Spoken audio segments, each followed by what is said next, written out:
Okay. It's on. Wait, why is your mic on? I can't hear you. I can't hear me. I can't hear me. I hear me now, but it's not very loud. You're using the wrong mic, too. I am? Okay, I won't use it. How's that one? It's not any better. In fact, it's lower. Hello. It's actually your headphones. How am I? How's mine? Hello. Hello. It sounds great. Yeah. Hello. Hello. Hello. Hello. Should I add snowflakes right now? Hello, hello, hello. Hello, hello, hello. Hello. There it is. Yeah, these headphones suck, but if you turn it all the way up, it's okay. Duncan, can you talk? Yeah. Hello. Hello. Oh, beautiful. Hello. We're good. How do I drop the volume on mine? You start sucking its cock. How do you suck its cock? Push forward towards me. Hello. Hello. Hello. Hello. That's better, I guess. Still as loud. Don't be gay. You know you're on right now. Live? Yeah.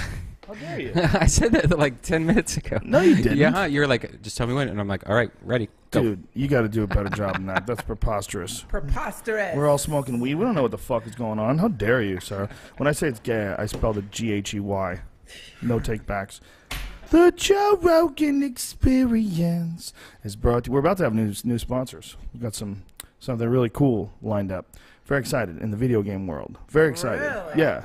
Can't tell you preview, but another very cool sponsor that I'm super excited about. One of the cool things about having this podcast is that you can kind of pick and choose who sponsors the show. You know, we've had some offers from stuff that we really weren't kind of into, and so we're like, how do we even do this? This wouldn't even work. Right. It's not something we give a shit about, but I'd like video games more than I want to like video games. Yes. Unfortunately. Me too. You too. Yeah, we both had problems. Story of my life.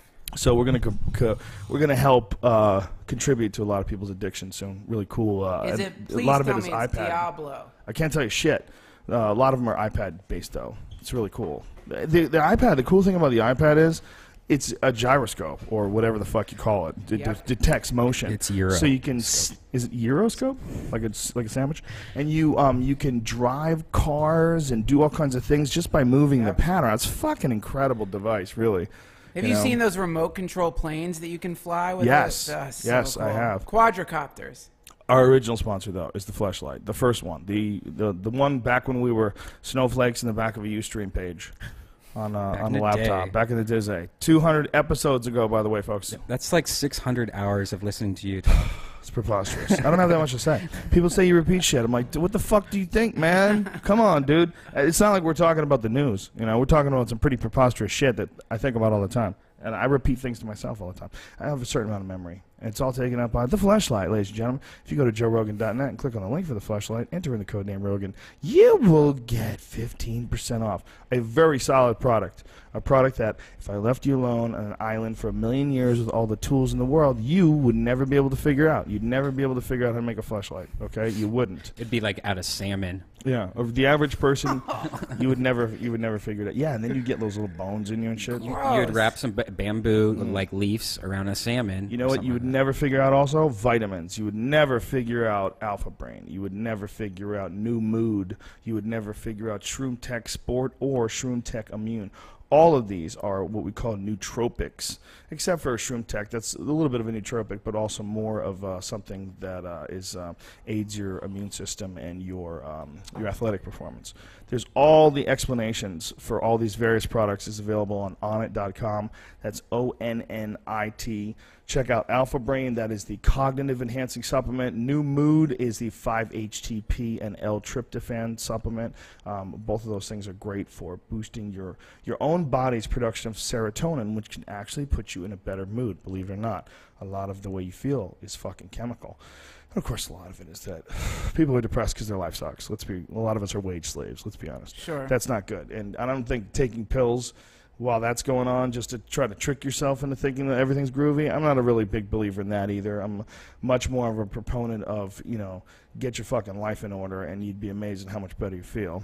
Yeah. But then again, I've never had a problem with the balance of my mind, and I know people who have, so I don't ever say that, you shouldn't take this or you shouldn't take that. Everybody's fucking completely different, and it's preposterous to think that you know the inner workings of another man's mind. That said, go to onnit.com. Check out all the shit we have for sale. Everything is stuff that I have taken, I believe in, I take on a regular basis. It's a normal part of my diet. I also eat very healthy. I think you should too. I eat like a fucking savage sometimes, you know, but I earn that. For the most part, I drink kale shakes every morning with fresh garlic and ginger and celery. Like, the more you take good things into your body, the more you can justify those Krispy Kreme donuts. You're like, fuck it, I'm just going off right now. And you always feel like shit afterwards, but I think rewards like that, even your body can process that if you do it on occasion. You know, if you do it once a week, if you have once a week day where you just eat ice cream like a fucking slob, there's nothing wrong with that, as long as the rest of the week, generally speaking, treat your body like you fucking love it and it's precious. Because it is, bitches. Onnit.com, all of our products, especially the first-time orders of 30 pills. If you order anything, the first order, you get 100% of your money back guarantee if you don't like it.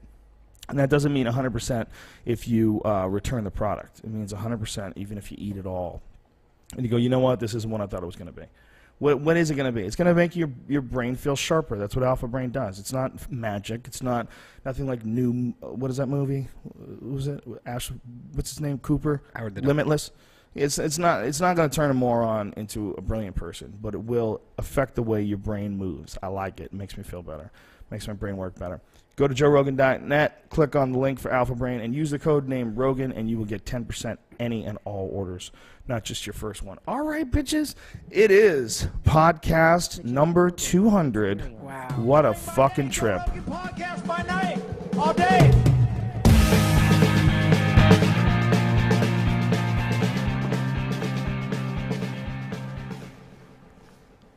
Duncan. There's some rustling Joe. going on right now. Trying to find my Alpha Brain. Oh. For real. If you were on a desert island, you would make Alpha Brain out of mermaid. Mermaid pussy. Dried scrapings from the inside of a mermaid's pussy. Imagine that. But they say the myth of the mermaid came from horny sailors trying to rationalize fucking seals. Of course, fucking everything. Manatees. Manatees, yeah, they'd fuck a manatee because they were so horny, and they'd be like, "No, it's a mermaid, I swear." What kind of a crazy asshole would commit back then to getting in a goddamn boat and going across the ocean for like 4 months? A lot of times, not even knowing if there was some shit on the other end. Oh yeah, thinking it might just stop. Like they thought the world just ended and there were waterfalls. That's how bad Europe sucked in the 1400s. That Columbus was like, yeah, maybe it does fall off. Let's go, bitches. Come on. Are we going to live forever? Look what the fuck we're eating. Look at the streets we're living in. People stink. Yeah. That's they were so upset with Europe. They were like, "Fuck this! We're just gonna get in a boat and go to someplace." I mean, we're not even looking at it really, truly in perspectives, because here's something that was really, really rare back then. Any one-on-one accounts of someone who went there that liked it. Forget about pictures. They didn't have pictures back then.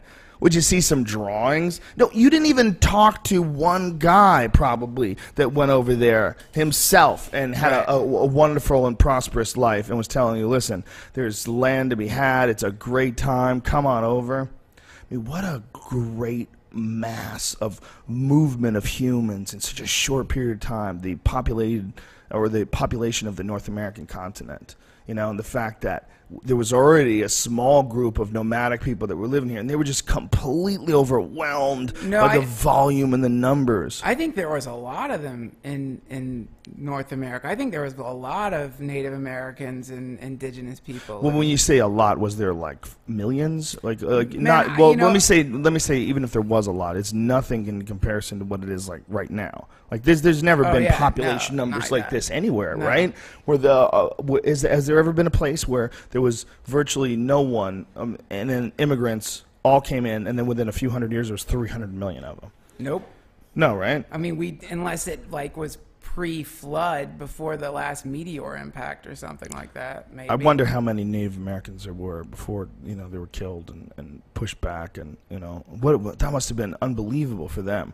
The people that had lived their lives like a certain way before the first white men came. It must have been preposterous. Like, they probably generation after generation, they had followed the buffalo, and they had lived this, very disciplined and spiritual and sort of in tune with nature and their environment, and they had, very clear laws of morality and how you deal with nature and how you use up your resources. Really fascinating. Like, you could tell that they had a deep reverence and a real understanding for the resources of the environment and not taking too much, not wasting anything, because you might not have it, man. Like, they were under a real concern about starving to death. If they didn't get up in the morning and follow the buffalo, and they lost those motherfuckers. Sure. And if they have no food for a few weeks, like, what people, your baby can die, man. You might just fuck up and run into, time the season's wrong, and run into some place where you're stuck chasing these buffalo in a place that gets snowed in and there's no food. Oh, yeah. Not to mention the fact that bears are eating you. You can get eaten by a bear. Yeah, for easily. real. That's a real worry for you. Yeah, especially if you're in the woods and you fuck up and stumble upon its a mother and the cubs. Forget it. They're fucking monsters. I mean, think about how aggressive people are around their babies, You're dealing with a giant 1,000-pound fucking dog, essentially. It's like a big, mean dog. It's a dog with thick skin. Those things have such thick fucking skin. They bite themselves. They don't even hurt themselves. Yeah. You ever seen them go to war with each other? Oh, yeah. Yeah, they're taking, chunks of hairs are flying and shit like that, and they're fine. They're fine. Just bit the fuck out of each other. Bit each other, clawed each other, scratched. They literally would have dismembered our weak and gelatinous-like bodies. In a second. Just torn them apart like they're nothing. Just crunch through your skull. Yeah. What a shit life it must have been back then. Bad life, man. I mean, the American Indians, on one hand, you can say there was a lot of satisfaction in that life, and they probably were happier than the majority of people today. I think that's really arguable. But that's just the majority of people there are weak-ass bitches. It's not that today isn't way more awesome. And people get confused in that sometimes. People go, you know what? People were happier back when they couldn't read. Did you know that? People were happier. Right. People were happier back when they just had grunts and everybody knew what they had to do to keep them. That doesn't mean back then doesn't suck and today isn't awesome. It just means that today is so uber complex that a lot of people just don't even try. They just go, I can't do it. And they just throw it down on the ground and they run away. Because, there's no mechanism to really take care of that. Like, back then, if you threw yourself on the ground, you're died. Like, I'm not doing this. A fucking bear eats you. A bobcat would eat you. Well, Your enemies would kill you. You'd starve to death. Now you can you get a lot of, like, weird, like, weepy. You could be really weepy and scared with very little effect. But the effect is, like, but you still get an effect. I mean, the effect is that... Well, sure, you never progress, but you don't have to worry about getting eaten outside your house. You're not going to get eaten. Yeah, there's the reason why people develop character, the reason why people develop consequences, because there are consequences for not having those things. Right. There's consequences for not having character. There's consequences for not having confidence, for not having control over your environment, for not being a fucking man. There are consequences, but what are they really? They're pretty meager. Some other guy fucks your girlfriend. She leaves you for someone who's more powerful. You lose your metal box, and you have to get an older metal box that someone has already lived in. You know what is it? They take your car away. You get a new car. You have to move to a shitty apartment. Well, it's what is it really happening here? The cumulative effect of everything that you're saying means that you're living in hell. Well, you're a bitch, is what it's pointing out that you're a bitch. But my point is, even with the shittier new car, the less cool car, the older car, in the shitty apartment, you're still living 1 billion times better than anybody did when they were, Lewis and Clark were hitchhiking their way across the fucking country, walking. No. Horses and shit. They didn't know what the fuck was going on. That was a ridiculous thing to do. You're living pretty much everyone is living a life that's very similar to, like, Roman nobility. Yes. Like, you've got running water. You can just go and turn the water on. And take a hot shower. Yeah. It heats it up. That's a brand new thing. You got a microwave. You can cook your food in like 2 minutes. Well, have you seen those there's new water heaters where it's a constant flow of hot water. It heats it instantly. And you don't have to have like giant tanks of water. The water goes through it and instantly heats it up. So you could take a shower for an hour and a half and you'll never run out of hot water. Yeah, so you're living in paradise. You're not living back in the day when you wanted to kill fleas on your clothes. You would put it over the toilets. Yeah. Did you know about that in the castles? In the castles, if you got so everything was flea infested back then. Everything was flea infested. There's fleas fucking everywhere. No way to clean things, no poison for the fleas. So everything's swarming with fleas. And so your clothes would get filled with fleas. And to get rid of the fleas in a castle, they would put the clothes over the shaft where the sewer is, because the ammonia would rise up through the clothes and kill the fleas in the clothes. Oh my God. So that's the world you're living in. You're washing your clothes in shit fumes. So Think about that. So they had to take those clothes and they had to all walk around smelling like shit fumes. But that's better than the fleas, man. Oh That's my better than the God. fleas. I'd rather smell like old Who was diarrhea. the first one to figure that out? It's like, there's got to be a way to get these fucking things off me. Let's try lighting myself on fire. Nope, that doesn't work. That just kills me. Let's try running through the frozen river. Nope, now I hypothermia. Shit. Fuck. Shit. What about shit? Shit fumes. Nobody likes shit. I run away from shit. fumes are the Let's play chicken with shit smell. Let's see who quits first. Who taps first? The human being. You could get burned at the stake if you took a shower more than twice a year. Like if you were taking like 3 or 4 showers a year, people might get suspicious. Like, you sure take a lot of showers. Well, they also be like, why are you so clean? Why do you smell that way? Are you a witch? Only Yeah. witches smell good. Yeah, when you like take a warm shower and then you climb into some like really soft cotton clothes and you are feeling better than most humans have ever felt in their whole life. That's like a deeper sense of pleasure. You plop down on your soft and comfortable bed, and for a real reason, you're not scared of getting eaten by anything. Nope. You're not scared of monsters or tribes coming into your town and raiding your village. You don't have to worry about any of that shit. A famine. Yeah. Oh, yeah. You're just chilling. Maybe sometimes you get colds. And then, you get a Z-Pack. Yeah. Hey, you're fucking fine. Yeah. You sitting in front of a television with Avatar playing, say, and you're sitting propped up on your pillows and you're wearing clean clothes, you have it better than anyone who's ever lived by a long shot. Could you imagine Lewis and Clark, if you could show those motherfuckers, the average, 23-year-old dude who lives in some shitty apartment, who's propped up on his bed, watching TV in his bedroom while his roommate's fucking loud in the other room with a blender. Like, that guy's living in paradise. Yes. He's like, this place is a shithole. I saw another mouse. You saw one mouse? That's it? Well, they're not everywhere, infesting all your clothes and eating your food and giving everyone horrible diseases that's killing everyone old.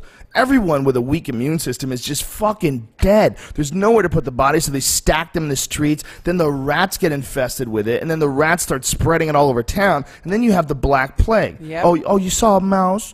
Oh, poor little baby, you're going to be okay sharing the world with a mouse? Don't forget the fact that, like, if you were pregnant, there's a pretty good chance you're gonna die. Yeah, most likely.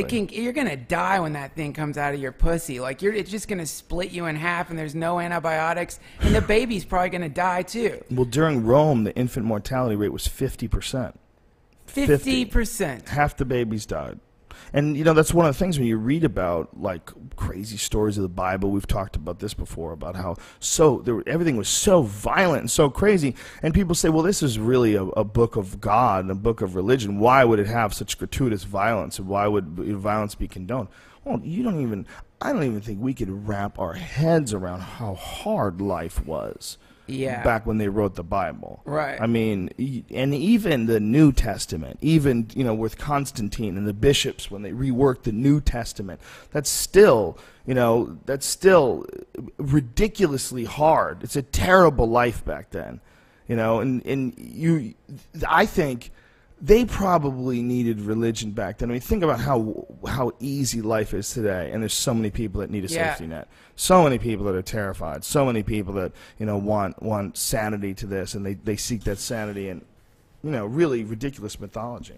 But back then, it was imperative. You had to have it. I think Patton Oswalt's got some brilliant joke about this, where he talks about how religion was invented to trick dumb people that there's a cake in the sky, so that they stop attacking everyone. Essentially, it's just really smart people recognize that there's really dumb people that have no qualms in killing and doing ridiculous things, and so they tell them this fib to make them behave. I can't remember. The joke's awesome. Look it up. Sorry. It could be possible, but I've always thought that I always joke around about it being for dumb people, but I think there's a pull towards the idea of something other than us. And I think we always have had that. I don't think we're willing to believe that we're the end of the evolutionary food chain or the spiritual food chain. it seems silly.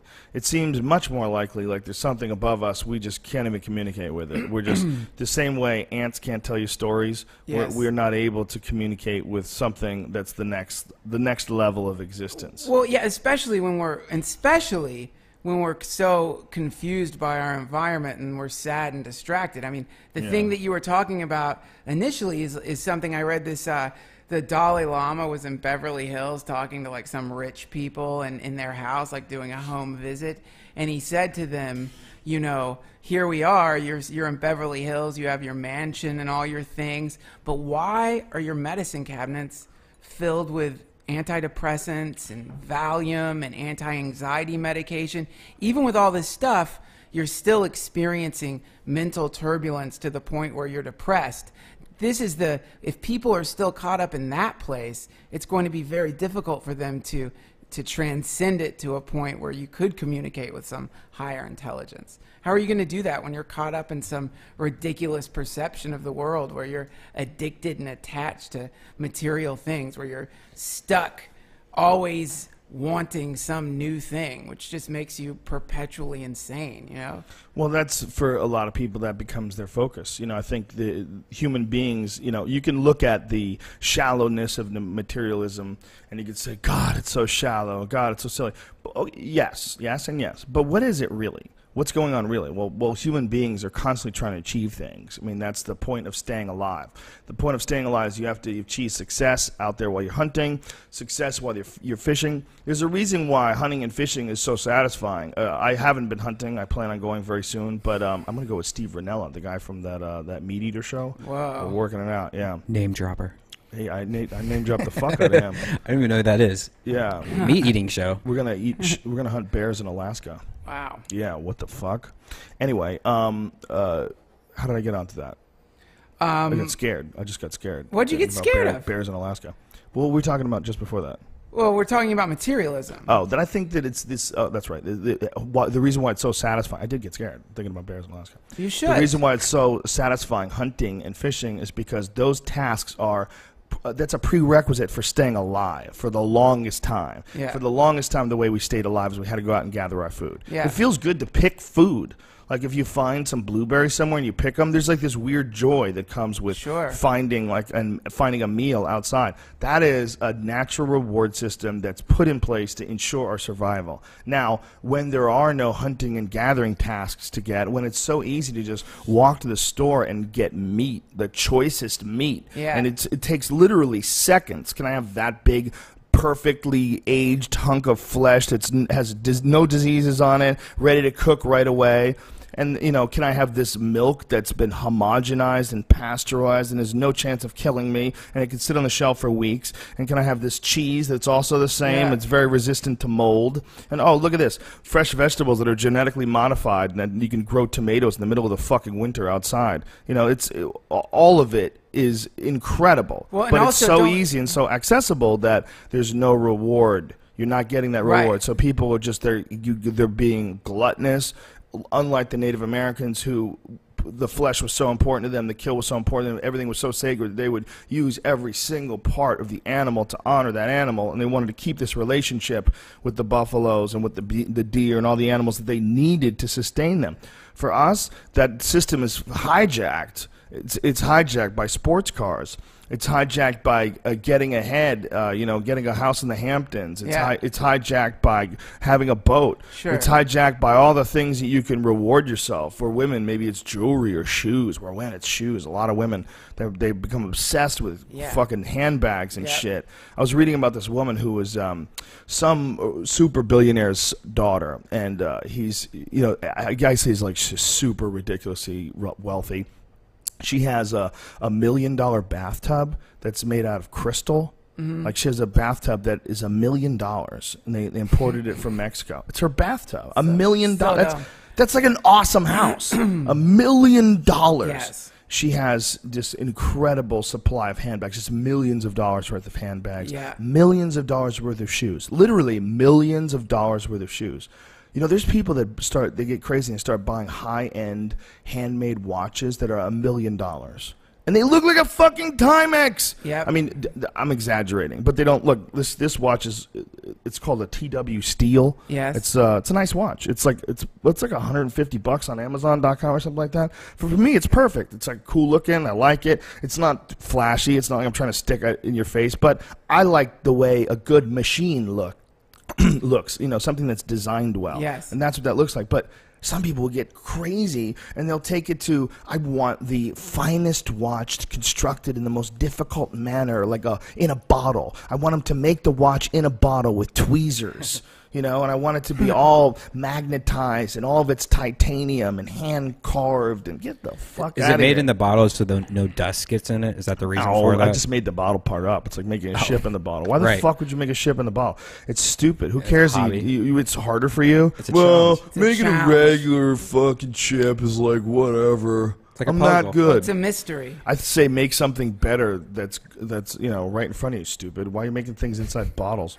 It's a challenge. It's like Tetris back in the old days. It's outrageous. But dude, It's preposterous. one thing that you're leaving out of the difference between primitive and modern people's living situation, you also have to like take into account their mental state. People, the Native Americans, they believed in like the Great Spirit. They didn't know too much about the universe in the way that we know it. They like had this faith in a kind of ancient religion that that gave them a lot of comfort. The modern guy who's buying all the ham and the meat and the fucking ship watches and bottles and the crazy woman buying the purses, it gets even more absurd because their belief in the universe is either, you know, a fundamentalist Christian or a religious belief that's always haunted by science at all sides. The whole world is telling them, you know what, a lot of that stuff isn't true. A lot of that stuff didn't really happen. The people, the way they're describing that, nobody flew up into the air. No guy flew up into the air, came back to life after he got nailed to a cross. That's never happened. It doesn't happen.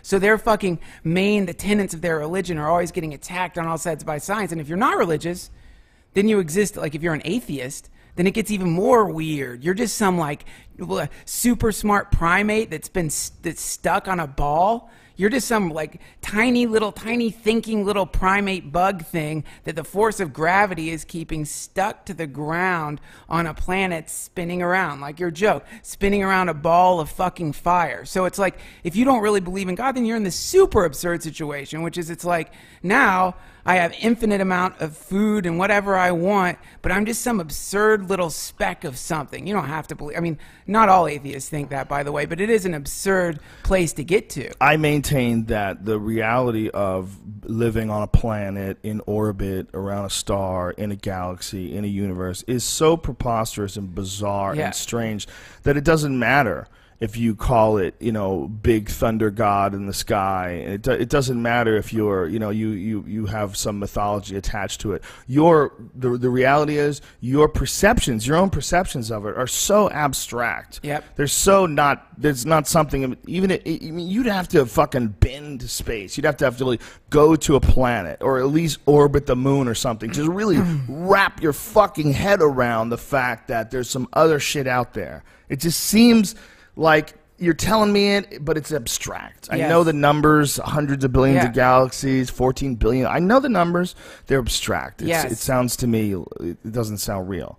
I think that's religion sounds equally abstract. You know, you can believe in and I'm not comparing science to religion, and that science has, you know, been measured and it makes sense. And most of religion is silly, but I think to us, I'm just saying, I think to us, the reality of our situation is so preposterous that it's almost like religion had to be put in place to describe it. It really makes you wonder, like, how quickly people became conscious, because like all this stuff was shit we had to deal with like really early on. You know, like, wait, where are we? What's going on? Where is this from? And then, you know, well, the thunder god came from the sky, and like we had to, like, really early on had to come up with some fucking answers for how this came about. That's one of the cool things about Buddhism, is that it doesn't have like it doesn't talk about a thunder god or something. It's more like someone recognizing that is whatever these absurd beings are on this planet, we all kind of share the same similar problems. We're all sharing the same similar problems, and then an analysis of those problems created like the system of Buddhism, which is a way to overcome the thing that's trying to make you buy a shitload of purses and cars, and the thing that's making you miserable while you're laying in your fucking nice bed in your apartment. It's acknowledging that if you're fucking hunting bears as a Native American, or if you're lying in your fucking bed as a modern pepperoni stuffed rich man, you both have the same problem, which is you're going to die, you're going to get old, you're going to get disease. You're going to get old age, disease, and death. This is an inevitability that we all share and that all humans have shared since the beginning of time. You can't escape it. So the cool thing about Buddhism is it's not like if you pray to the mighty Loon, you'll get a blessing. It's like, all right, let's sober up. Can we calm down? Can we overcome all the fucking distractions that are surrounding us? Can we focus our will to a point where we're no longer being buffeted by circumstances like all of our ancestors have? And that's enlightenment, man. When you like wake up and you overcome the fucking sort of. I mean, is it real enlightenment? No, it's you're sort of managing your situation. You're sort of dealing realistically with. Right. But what does that even mean? I mean, the inevitable. What is the inevitable? What is the death? You just all you know is that this ends. You don't even know what takes place next, if anything. Nothing. You know nothing. And for a lot of people, just that I think was too much. And people also have that natural primate need to be right, the need to follow the alpha, need to have someone who seems to be the leader of the gang. Sure. And it's almost impossible to do that unless you got a religion rocking. It's really hard. It's really hard unless you have not just a guy, but a guy who appeals to the gods and an intermediary. Yeah. Someone who's like God's manager. Yeah, it's way easier to run shit because you're like way closer to God. It's a funny, I mean, it's the greatest trick ever. If you trick a bunch of people to think that you're the one who can communicate with God, like, yeah, that's what everybody does. I represent God. Has every cult not pulled that move? I mean, that's like everyone. People want to believe shit, man. There's a lot of people that want to believe shit. You could start a cult for real. Me? Yeah, easily. Oh no, I'd never start a cult. Of course, you would never start a cult, but you could start a cult if you wanted to. If you were a crazy person, you'd be really good at it. You think so? Oh, yeah. That's the nicest thing you ever said to me. You look like Manson, kind of. You could totally do it. You're a charismatic guy. You're very intelligent. You can spin a yarn. You all the prerequisites for someone being a cult leader. Right. Yeah. I think that it would be much more fun to just be part of like what's actually happening on the planet. You know, to be part of the that's a massive distraction to be in a cult. Life it's a lot of work. Is way more confusing. Think of the work running a cult, man. It's like that's a lot of fucking organization, and you gotta. It would be terrible. A lot of sex, I bet, though. You would have like but it's gross. Yeah, but it's all trick sex. Ugh. Let me tell you something. The only sex you want in life, period, unless you just got to get a hooker and you just got to get your dick sucked, period. You're just a guy who just never gets laid, and you got to do what you got to do. Other than that, what you really want, ideally, is sex with people who want to have sex with you. Yes. You don't want that trick sex. No. You don't want that I'm the Messiah trick sex. Because then people are going to get mad at you, man. Somewhere along the line, someone's going to get mad at you. Oh, sure. Yeah. You should only have sex with people that genuinely want to have sex with you. Have you ever had payment sex, like where you did something and they felt like they had to have sex with you just as a payment? No. That was the worst. I'll change the story a little bit. It's a girl that wanted me to do some stuff for her. And so I did it for her, just thinking, like, I thought she was just cute. Yeah. But then right when it was done, she's just like, okay. And she comes into the next room, just takes off her clothes, and I'm like, oh, fuck yeah. And I fuck her, and then she left. And then later she wanted to do some more stuff. And so I did it, and she goes, look, I'm on my period right now. After I was done with it, she goes, I'm on my period right now, but can I get you next time? And I'm like, okay. Wow. Someone needs to tell her about money. Yeah, can I get you next time? So, wow. We should have had this conversation off the air. I want to know who the fuck this is. Yeah. Can you give me a hint? No, you wouldn't know. I would have to explain it more. Oh, okay. You'd be like, eventually you'd be like, oh, yeah. Is this a long time ago this happened, or? Yeah, it's like 7 years ago. Wow, that's funny. Crazy. No, I've never had that happen before. I've never had that happen. But I have lent money in the past to people I've dated. Yeah. but it's never really alone. Just kind of They mostly hate doing that, though. I've noticed. People hate that. People hate that, man. People hate. They hate when they're stuck. They hate when they have no one to turn to. You know, all of a sudden, like you get your bills are piling up and your fucking transmission breaks and you literally can't get to work. That happens to people. Oh yeah, it's the worst. It's super normal. It happens all the time. You know, it sucks. People hate to be in a position. Most people do. The people who like to be in a position to ask people for money all the time, those are a pain in the ass. You know, and especially. You know, dudes who just always seem to be in a spot. Always. Like, you never can get out of this. Always in a bind. Yeah. But why are you spending so much on this house? Why is this car so much? You're broken. You're always needing money. Dude, you got to manage your situation, you know. You know, if you want better things in life, you got to make more money, man. You can't like pretend you have more money now. It's credit cards, though. A lot of it is credit cards. Yeah, but how do you get into credit? No one's forcing you to. Yeah. No, I tell you how you get in credit cards. You're a broke person being a waiter, and you're making no money, but you want a new TV. You see all your friends have TVs. It's shit like that. That's what we just talked about. Yeah, it's very silly. But what sucks is that it shouldn't be fair for credit card companies to charge like what they're doing now up to 30% or something like that. Or what is it? No, that's criminal. That's criminal. I mean, that should be against the law. It's totally criminal. And most people pay the minimum, and you'll pay that off for the rest of your life. Right. And you'll just keep paying that. Yeah. And you will have paid so much more money than you spent. It's criminal. But dude, a lot of people are in a trance, man. A lot of people are in a serious fucking trance, and like,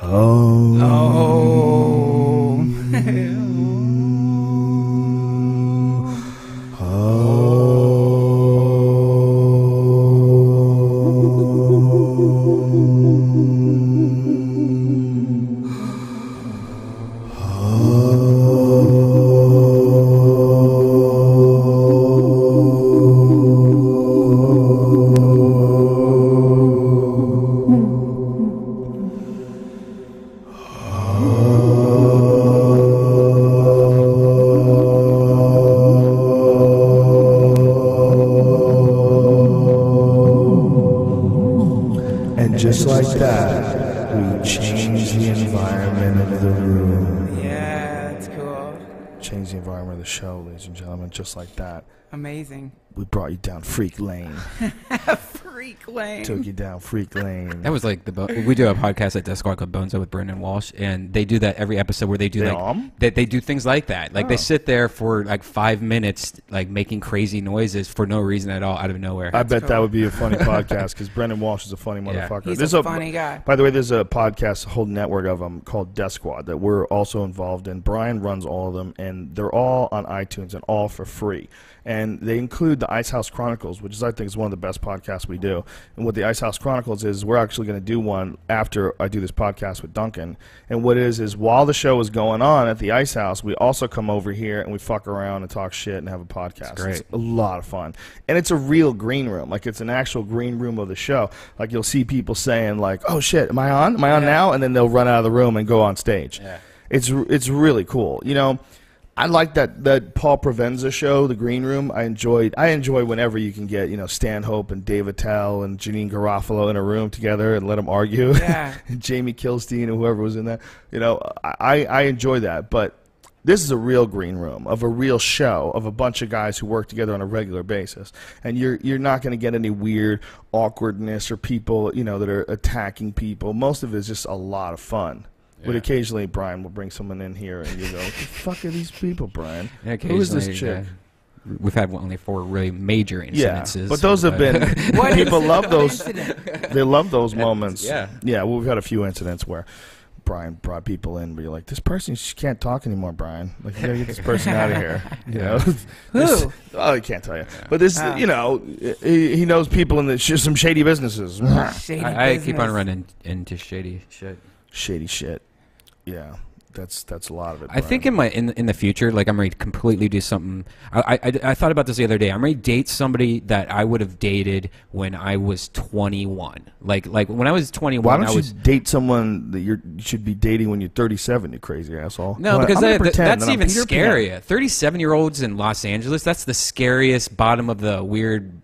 Sometimes. For the most part, the ratio is really bad. Sometimes it's like you, and sometimes it's like Duncan. Sometimes it's a guy or a girl for you who's at a certain point in their life has actually learned a lot of shit and is actually fun to be around. Right. There's, we all assume chauvinistically as men, especially, that when you meet a girl that's in their late 30s, she's just going to be a fucking wreck. Just a screaming wreck of desperation and fear and blame. Well, girls my age want to make babies quick, so they're about they trick you. Well, I feel like they try to play exactly who they think you want you to be just to make a baby. I know someone who absolutely, unquestionably was tricked. The girl he was dating was older, and they like right away started dating, and she said that she was on the pill, and she got off the pill immediately. She immediately knew that she was only like, I think she was like 35 or 36. This is a which is horror story. Well, that's where it gets with women. I mean, not all women, obviously. Most women aren't deceptive, but where it gets with some women is like, listen, I don't give a fuck what he wants. I only get one more shot at this. I'm not going to be in some sort of relationship with some guy, by the way, who has plenty of money, so he can take care of this thing. Even if the kid doesn't work out, this is what I want. I want a child. This guy's got money. He's got genetics, and they'll just take the loads. They'll just take the loads, and you have to pretend that you have to somehow or another, you have to, if you're having sex with her and you're not wearing a condom, you have to realize that that's a possibility. That someone could do that, and it's totally legal, by the way. She could do that, and Isn't that crazy. Yeah. Even if she was deceptive, I don't think she could lose in court. I think she could probably say it's her business. I think you're whether or not you took the pill. Has anybody ever sued someone based on whether or not they took the pill? They say the pill is like, they say it's 99% effective. I bet it's 100% effective. Just one people are such wretched lying cunts that it's unprovable in court. It's very possible the pill is just straight up effective. Would you ever get your shit snipped? Like maybe save some sperm in a fridge? Stanhope did that. Yeah. Did he save his sperm also? No, he did not save his sperm. Save your sperm and then do it. But that could be reversed. But Doug's loads at this point are fucking completely useless. His loads will come out like wet cardboard. There's no way they're impregnating anybody. That getting reversed just has this weird visual that your penis would be just so broken looking after that. Like, no, it's not your penis. It's balls. underneath your balls. Yeah. You wouldn't even see that. But the innards, man, that's what's really crazy. You're trying to reattach a tube, and it might not work. It might not take. Yeah. This is like the worst. Yeah. This thing just fell into this. We had that beautiful. Well, there's another way of doing it, though. There's another way of doing it. There's a new way I saw online where they're doing it now with like a clip. They're actually bending it and pinching it and cutting it off with a clip. And the idea behind the clip is that it could be reversible. But I always think that, like, you're doing jiu-jitsu and some guy goes neon belly on you hard and pops your fucking clip out. Damn it, and next thing you know, well, listen, man, that's reality. You get a big guy on you in side control. Neon belly's a motherfucker, dude. You gotta have tight abs. I do my sit-ups. That's what I think. I don't want to get stuck with some big fucking guy neon belly. That's what I do. That's what I think of when I'm doing my sit-ups. You just gave me an anxiety attack. Don't get anxiety attack. Just do sit-ups with 25-pound plates while you're hanging by your ankles. This is what you do. You take a 25-pound plate, you put it by your chest, and you hang by your ankles, and just all the way up, fucking slow, control it, Duncan. Even if you only do one. How is this going to keep me from having an illegitimate child? You gotta control your stomach muscles. Yeah, keep your You're loads saying inside. if I control myself.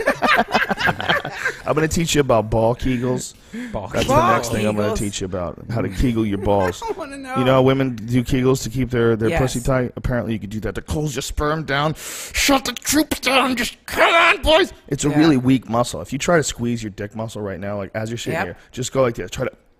It's so weak. It's so weak. I have no dick squeezing endurance at all. I don't either. That's why when you have to come and you don't want to come, it's so hard. When you're like, don't fucking move, don't move, and you're just grabbing her and holding her in place, don't move, and you're going, just forget it. Just forget it. That's when loads sneak out, and that's how people get pregnant. Do you believe the idea that, like the Taoists and like the tantric sex people believe that you actually lose energy when you come? Like if you come too much, you're losing some form of energy. Like some boxers, they won't ejaculate like before a fight, but they won't have sex before a fight because they want to. Well, they've actually proven, physiologically proven, that if you don't have any release within 7 days, your testosterone goes up significantly. Right. Significantly, like measurably. I think I don't remember the actual number, but it was enough so that it would warrant doing that if you were a fighter. But for some fighters, Well, the difficult thing is relaxing. The difficult thing is getting in there and being able to fight up to your potential. It's not the amount of testosterone that you're producing. It's how well are you in control of your mind. Right. Because your mind is what's going to guide you through this fucking thing. Your mind's going to have to deal with the consequences of knuckles coming flying at your face and jumping knees and dudes trying to take you down, dudes trying to throw you literally on your head. Your mind is dealing with all this, and your mind has got to be on point, and your mind has got to be relaxed enough to not freeze up, relaxed enough to respond to the pressure and do the smart thing, and not get exhausted quickly because of anxiety. That's a big problem with guys. Their mind gets them so like this that their body's like, I can't do this anymore, because they're so inefficient. They're so completely inefficient in their use of their body that everything is a strain and everything is a sprint, and they become exhausted like almost immediately. Yeah, learning to get in that fucking state, man. By the way, what I was saying is, in that case, I would say that you should have sex, because then you're not going to at least think about the sex. Because if you're not having sex, you're built up with all this testosterone, and you're just thinking about pussy, and you're so confused, you might not even be able to be comfortable in there. You might not be able to like get loose in there. You know, whereas if you get it out of your system, you get the sex, you're still going to you still feel great. I mean, how much of an effect does it have on you? Does it have an effect on you where you go to the gym and you're weak? No. I've had sex and gone to the gym and I feel great. It's not that much of a problem. I think for a lot of guys, you'd be better off just having the sex to calm down, to get it out of your system. Yeah, don't ask me, man. Like, I maybe can go like 4 days without jerking off. I'm not having sex at the most. So I have no idea. Here's the perfect... It's a mystery to me. Taoism and the whole tantric thing, I just don't know if it's something I wonder about, because it's two systems that both, have like really developed systems around this idea of like extending your orgasm. Like somehow they can like supposedly make their orgasms last much, much, much longer. Yeah, Sting is into that, right? But you would think if you would be like really that in tune with everything, his fucking songs would be better lately. Right. Like a long time ago, they were awesome. The old Sting. When was the last time Sting had a good new song? Does he have songs anymore? Yeah. Last Sting songs I heard that were new, they came out while I was playing Field pool. of Gravy or whatever that song. Field of Gravy? Field of Gravy. Well, him and his wife, they have like these 30-minute sex sessions, but where's your music, bro? Why? Is he putting out music that I'm not aware of? Did you say 30-minute? Oh, yeah. He was like crazy tantric orgasms where they last 30-minute like 30 orgasms. God, yeah, for real. Did you imagine the smell on that? What do you think? Hey, what do you think would happen if you had a 24-hour orgasm? You would feel great. I think that would suck. I don't know, man. Do you think it would? You'd be wasted. You'd be exhausted by the time it was over. But yeah, it'd probably feel great. Can you imagine trying to eat while having an orgasm? Like you're at Subway trying to order. That would be embarrassing. That would be the worst thing ever. It'd be the worst drug. You'd always be around people coming, like wherever. Like you'd go to parties and everyone's just on the couch having orgasms. That's totally possible, by the way. That's not like a really difficult thing to represent chemically. I bet. Yeah, I don't think it is. I think they could come up with an orgasm pill. That's not around the corner. No one ever would have thought a hard dick pill would have been feasible or achievable so quickly and easily. Sure, that was the plague of so many fucking... Think how hard it would have been to have an erection when you're looking down at your wife's flea-covered pussy that hasn't had a shower in 4 months. Yeah, there's no showers. Could they even bathe? If they bathed, you had to get like buckets of water. You had to bring them by the river, down from the river, one at a time. Killed. Yeah, you had to go over and over again. It'd probably take you an hour and a half each fucking trip, back and forth. I'll get the rest of it tomorrow. Yeah. Then what do? You boil the water? What's going on there? Or just take an ice cold bath. Yeah, and then you dry your dirty ass off on some fucking animal skins. Some just old gross half-rotten skins, and you're just dirty again. Yeah, what did people smell like back then? Oh, no one knows. Armpits, probably mostly, right? I wonder if it balanced out, if like all the bacteria in your body would just fight each other off until it got to like a balanced warfare state. The issue with us is that we clean our skin so much that we lose a lot of the healthy bacteria on the outside of your skin. That's one of the problems with people that have a obsessive compulsive and they have to clean everything. Yeah. People that are, what is that, a phobia? What is it called when you're afraid of germs? OCD. Yeah. Well, Howie Mandel gets warts on his hands, apparently. Yeah, because he uses that hand cleaner so much. His I heard hands he's getting can't- worse. Whoa. It's getting worse. We had a podcast the other day where somebody knows. Yeah, he him. won't even touch knuckles with you anymore. Yeah. He used to touch knuckles, but now he won't That's even right. do that. You know what, man? We've already talked about this, but when you consider how filthy the assholes of most people in the Western world are, it kind of Mm-hmm. Yeah. makes sense, man. Because like we've told, Sort of. you're just using toilet paper to wipe. You're using toilet paper. Yes, that is gross. But the being such a germophobia is preposterous because we are not one thing. We're terrified Oh, yeah, of these that's right. germs, but we have germs in us. We are germs. You know, we're not just one thing. You should clean your hands. Yes, for sure. You should definitely wash your dishes. You should clean your ass. You should. But you also shouldn't be a fucking freak. Don't be crazy about it. Don't be afraid to touch a table because somebody might have touched it before you. Just wash your goddamn hands and eat your vegetables. Well, no, they say I give given Duncan a couple stink watches before where you don't wash your finger, and then when you shake hands, you just kind of rub it on the inside of their hand right here, and it makes it smell like poop. oh, jeez, man. Brian. I heard you guys were talking That's about the me itching problem, my man. ass on your podcast. You itch your asshole. Brian itches his asshole. No. What I do He admits is it. I, While he sits there, he itches his asshole. For sure, he That's doesn't not wash what- it That's before he such a touches weird the thing to keyboard. admit. see that's completely false. what he's you saying telling right me now. that you have itched your asshole, and then I'm saying I Are you have. telling me you I'm have saying not, I'm saying you. and I'm then saying touched I the know you keyboard? have itched your asshole by mistake before, or at least once and twice in your life, right? I make sure that if I do have By to itch my mistake. asshole, that I wash my hands afterwards. I am not convinced that you do the same. See, That's that's the that's issue. right there is just spreading How do false you information. itch- Because do you think I really itch my ass and then use just the walk around and be keyboard. like, oh, it smells good? No, but I do think I want everything to smell like poop now. that if you were tired and you didn't feel like getting up to go wash your hands and your asshole itched, then- you would itch your asshole for sure and then go right back to your keyboard. No, I would suck on it a little and wipe it on my Gross. shirt. Disgusting, man. 37-year-old man boy. His name is Red Band. We need a commercial. The Adventures of Red Band. The Adventures of Red Band made up by you. Because that was all bullshit. Buddy, you're the one. You cry sensitive, but you're the one who wants to interrupt podcasts with digging your asshole stories, and that's how it got started in the first place. You had a podcast. We had a podcast where you jumped in the middle of it and started talking about you actually getting shit Well, you on guys- your hands because you we were were itching talking your asshole. about that right then. That's why I said it. I don't believe we were, but the point is, you cannot bring. That's how I something got like to that. it. You guys were just the talking point about it. is, you cannot bring something like that up Why? and be that preposterous, and then be sensitive about people talking about you itching your asshole and having shit all Well, over no, your no. hands. The only reason I said that is because I heard you talk about it on Duncan's podcast that I did this, when in fact I didn't do this. So You did itch your asshole. I said I have itched my asshole. Okay. When you This is like the worst bring up case the of Judge fact Judy. that you It's not itched your saying that- asshole, you cannot be judgmental about guys talking about you itching your asshole. Do you not understand that you open up the door? It's like You've if itched your you asshole smoke too? pot- Yes, I have. Yes. Exactly. Then Yes, what's I the have. big deal? Because Guys, I told you I washed my hands. Guys, And I did, and I never said I didn't. You are. I guarantee you. So I didn't say I washed my hands. That means I didn't wash my hands. And I just love the smell of poop. Itch your asshole and then go See, that's do just some typing. All right. If you only had like 3 more words to type, you would definitely go, well, I'll wash my hands in a little bit and just, Okay. I'll remember to wash this keyboard off. I'll make up some shit about you now. Listen, Brian, you want to talk about itching your asshole and getting shit on it. You cannot be sensitive about that, man. That's silly. look, you who have not itched your asshole, It throw becomes the a first subject. stone. It becomes a subject and it becomes fun. You can't. All of you can't guys stop here have that. itched your own asshole, Yes, right? yes. You Then feel how am I free. any different? Because I talked about it? Yes, Okay. and because we can. I'm sorry we for can talking say, about itching my We asshole can by say mistake. that just based on your normal behavior, that it's That I it's love to smell at least poop a on all my possible.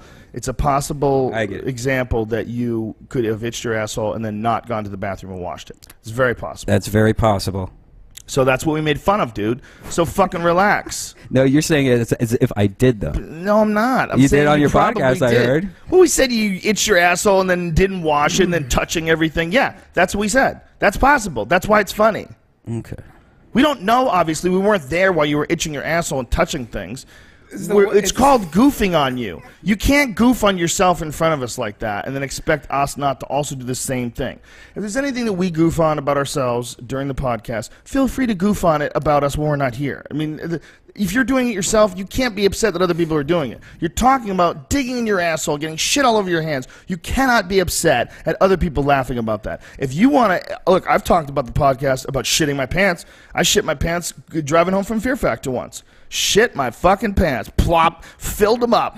just held it in as long as I can. But I was like, oh, just really, I couldn't hold it in anymore. Right. I was stuck in traffic. It was a horrible diarrhea moment. Feel free to make fun of that because it actually did happen. I actually did have to clean my car. I actually did have to clean my pants. The shit didn't get in my car, but my pants were soaking wet with shit. So that kind of leaked through some of the fabric and got all over my seats. So I had to get in there with Windex, and I used an old toothbrush and shit. It's disgusting. That's real. So you can make fun of that. And when you start talking about digging in your ass and getting shit all over your hands, guess what, fella? We're going to joke about it. You can't be all sensitive about that. Silly bitch. No, but what I've heard you said, and this is just, I didn't even listen to the podcast. What I heard you said is you're telling that Brian itches his asshole and stop now. Then stop now. If you didn't listen to the podcast, stop now. Don't ever comment on something, especially in an angry way. I'm not even commenting angry. You're asking why I brought it up, and I'm telling you why I brought it up because I heard recently you were saying that I did that. That's how you asked how I brought up the situation that I randomly threw in something about what you were talking about. It was very similar of what you guys were talking about. You need to settle the fuck down. I'm just explaining myself. You're the one going off on me, man. No, I'm not, Brian. You're being defensive about the fact that we were joking around about you itching your ass and touching things. I'm not being defensive. You asked me why I randomly brought up the fact, and I was telling you why. You certainly are being defensive. I'm not. I don't give a shit. And the way you're arguing right now is very childlike. That is very defensive. Did you see Dead Mouse and Madonna? Yes, I did. That's crazy. What do you think about that? Well, Dead Mouse is a silly bitch. He was making fun of Madonna because Madonna, like people on my message board were totally ragging on her for her attempt at being irrelevant. She gets on stage like, "Who here has seen Molly?" Yeah. Molly is a nickname for MDMA, which is her new album, isn't it? Or is MDNA? Yeah, but it's written to kind of. So she's just trying to... She's trying to pump up her album. Yeah. Yes. Yeah, I mean, that's part of her thing is connecting herself to this very, very popular rave drug. So Dead Mouse gets mad about it, and he gets pissed at her and saying, you're connecting drugs to the electronic dance movement, and you shouldn't do that. Like you don't need... His idea is you don't need drugs to enjoy that movement, the music that he's making, or any of those artists are making, which is true. You do not need drugs to do that. I mean, I've listened to his stuff, and I enjoyed it, and I wasn't on drugs. But take some really good ecstasy. If you took MDMA, he doesn't have any experience in it, so that's why it's ridiculous. So for him to say that, it's like, man, you're talking shit about an experience that for some people is maybe the most energetic and positive experience they've ever had in their life, is being high on ecstasy at a rave, listening to dance music. Dude, being on excellent MDMA and standing in front of a speaker the size of a house that's blasting out fucking awesome house music. There's nothing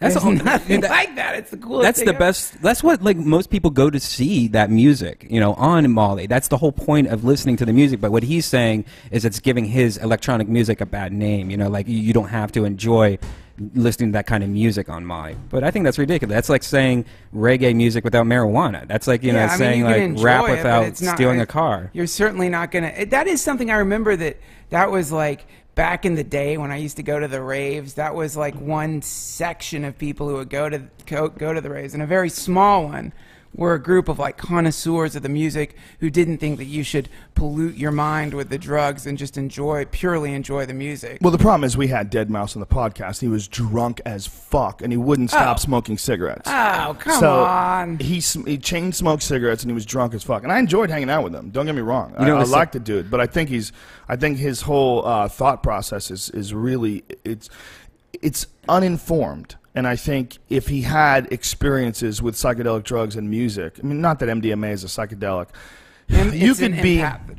What's that? Empathogen, I think is what they call it. But it's impactful is what it is. It has MDMA had a very strong influence on my behavior. It gave me a very, very deep insight into behavior patterns and insecurity. Sure.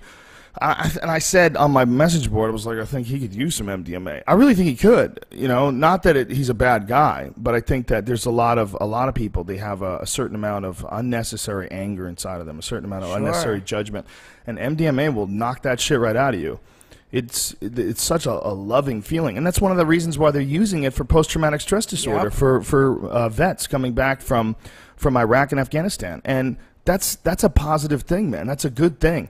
Are people abusing it and dancing? Of course they are. But that goes back to what I said in that movie, The Union. People can abuse cheeseburgers. Should we make cheeseburgers illegal?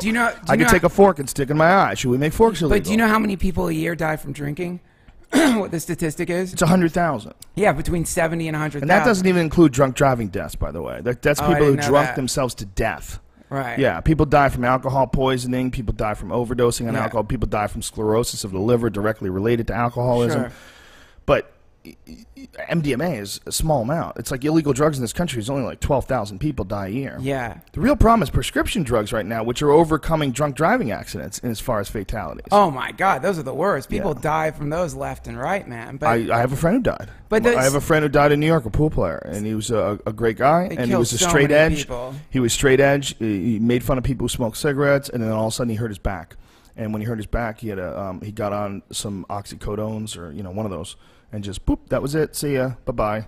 Changed his life. Fell asleep in his mashed potatoes. Everyone's hanging out together. The fucking guy just falls asleep sitting there eating dinner. Plop. So sad. Like a movie. Puts his arm down and falls asleep on a plate of mashed potatoes. It's so sad, dude. It's the saddest thing ever, man. It really is. It is sad. It's really sad when you consider that these drugs, these synthetic drugs that are killing so many people are semi-legal, and alcohol is killing everybody, and it's totally legal. Right. Whereas these, MDMA. like an empathogen like MDMA, that when you take it, you can, if you have some discipline, you can go dancing. It's fun to go dancing on it, but if you have some discipline, you can shift your life into the positive forever. Yes. If you have some discipline, and if you're working with someone, or if you know what you're doing. Well, if you're honest with about your experience, if you're a person who's truly looking to improve who you are as a person, I think the MDMA can be very impactful. I didn't like the way it made me feel. I wouldn't recommend anybody doing it. I would say, man, you have to weigh your own pros and cons. Even though it impacted me in a very positive way, I remember feeling absolutely terrible the next day. I don't think it's good for your body. I don't want to do it again. But I learned a lot from doing it. And the fact that OxyContins, which are literally synthetic heroin, literally, that is what it is. There's no doubt it is a synthetic opiate. It is incredibly, incredibly addictive. People who've done heroin say it's easier to kick heroin than it is to kick pills. Jesus. The OxyContin pills, somehow or another, the way they're constructed, the way it impacts with the human body, makes them even more addictive. It's just insanity. Well, they're fucking fish hooks, dude. Yeah. They're fish hooks coming out of the pharmaceutical companies that get stuck in people's brains. You get a fucking fish hook in your brain attached to a giant corporation that's got you fucking wired in, whether you're getting it legally or not. It's like telephone wires all connecting back to the telephone company. From the brains, all these pill poppers, it's just fucking lines going back to no benefit whatsoever except a little bit of pain relief. The benefit the social benefit of MDMA would be gigantic, man. If MDMA became legal, can you imagine? And it was prescribed. But the problem is also, you got people who would OD on it, people who drink when they take it.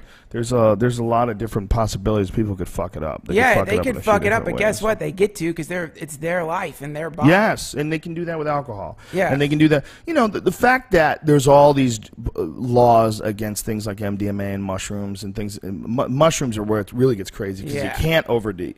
Who the fuck has ever overdosed on mushrooms? You have to eat like pounds of it.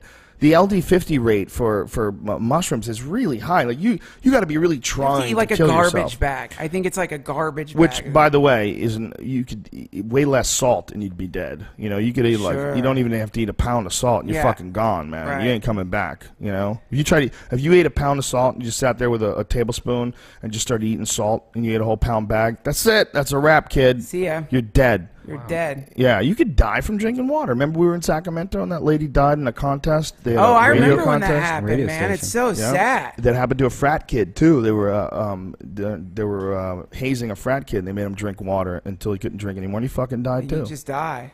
Yeah. It's so fucked up, man. It's a terrible way to go. We have weird laws that protect people. Cigarettes being legal is the most preposterous. And also remember, like, the impulse for many people who are taking psychedelics is not to try to wipe out the universe, but it's to try to go deeper into the universe. And so that means that a lot of people in the jails right now and a lot of people in the dungeons, they had the same instincts is like a lot of the great philosophers. They just wanted to expand their mind and understand a little bit about the universe, and they're in prison now. They're imprisoned. And so from the prohibition, you're not just getting an inability to go enjoy a great fucking night at some underground party or the inability to like have a great camping trip with your pals. It's literally, I think, stifling evolution, because God knows what amazing thoughts people could be coming up with if there was regulated psychedelics and we got to explore them to understand how to really use them and how to really fucking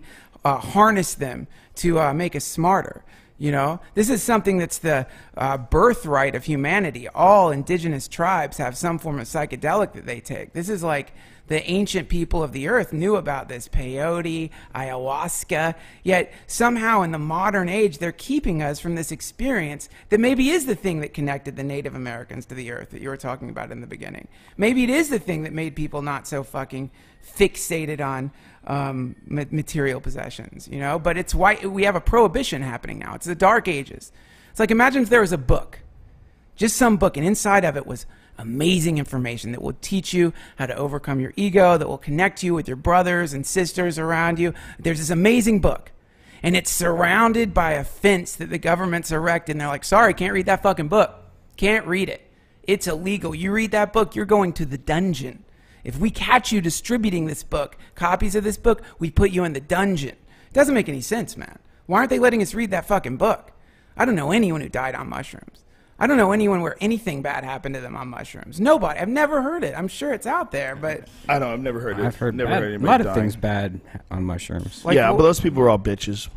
Every person I've ever met that had like a horrible trip on mushrooms, they all had like psychological shit they were dealing with. I've had like always 5 bad problems. Oh, wait, I got sick. I was shitting myself You mean and bad trip? puking. Oh, well, that's then- possible. and Yeah, then- no, yes, you can get some you can freak fungus out, too. dude. I You can gotta get some tell- food poisoning. Well, if they most don't handle 'em good. bad trips, I think, are overdosing. I think that's all it is. There's an overdose limit of how much mushrooms you should have based on how much you ate that day, how much, I don't know, all the factors. Well, you that's know? why it needs to be regulated, because then Yeah. it could be dispensed like synthetic Yeah, well, psilocybin. we were talking about the whole idea behind the fact that these drugs like cocaine are illegal is what keeps them from being impure.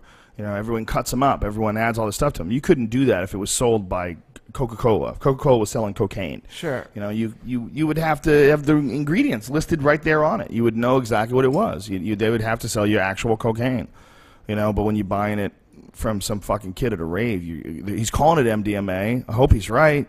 You don't know. You're taking a chance. You want to party. You want to have a good time. Yeah, but who knows? Who knows what the man? fuck it is, man? It's like what Joey Diaz was talking about with the cocaine the other day. Like That's how what I just said. Oh. Jesus Christ, you're not even listening. That's what we were actually saying. Oh. That's the subject we were talking about. Dude, if I had a time machine, Rogan, and I could go back in time, one of my stops on the way back to the crucifixion would be to fucking pick up a cocaine-laden bottle of Coca-Cola. Haven't you always wondered what that was like to drink a cocaine-to Coke? Yeah. Dude, it's got to be... Well, when we say cocaine, this is also, we talked about this in the podcast yesterday, the coca leaf, the chewing of the coca leaf has a very it's a very different reaction than eating. And by the way, coca leaves are still in Coca-Cola. A lot of people don't I know didn't that. know that. But yeah, they still import, even though coca leaves are illegal, they still import coca leaves to using Coca-Cola. I might be talking on my ass. I thought Jesus, I I think did I not think know they changed that. the formula for that a long time ago. I don't know. Is that when they I think that was like shifted the to new 20s Coke? or something like that. Yeah. Oh, No, I think it was like a long, long time ago. Not sure about that. I'm not sure about that.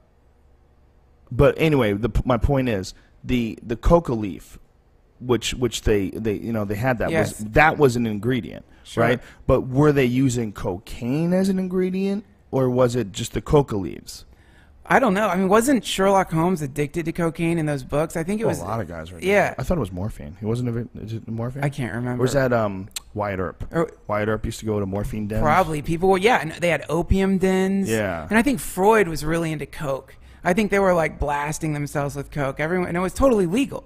Like, no one... It wasn't regulated back then, as far as I know. I think you could at least get prescriptions for it. I've seen like cool old I mean, if it's in fucking Coke, if it's in Coca-Cola, it's legal. Yeah, there is actual legal. God, people must have been obnoxious back then. Yeah. Everyone's on Coke. It must have been the worst. Coca-Cola actually does have a legal importation of the coca leaf.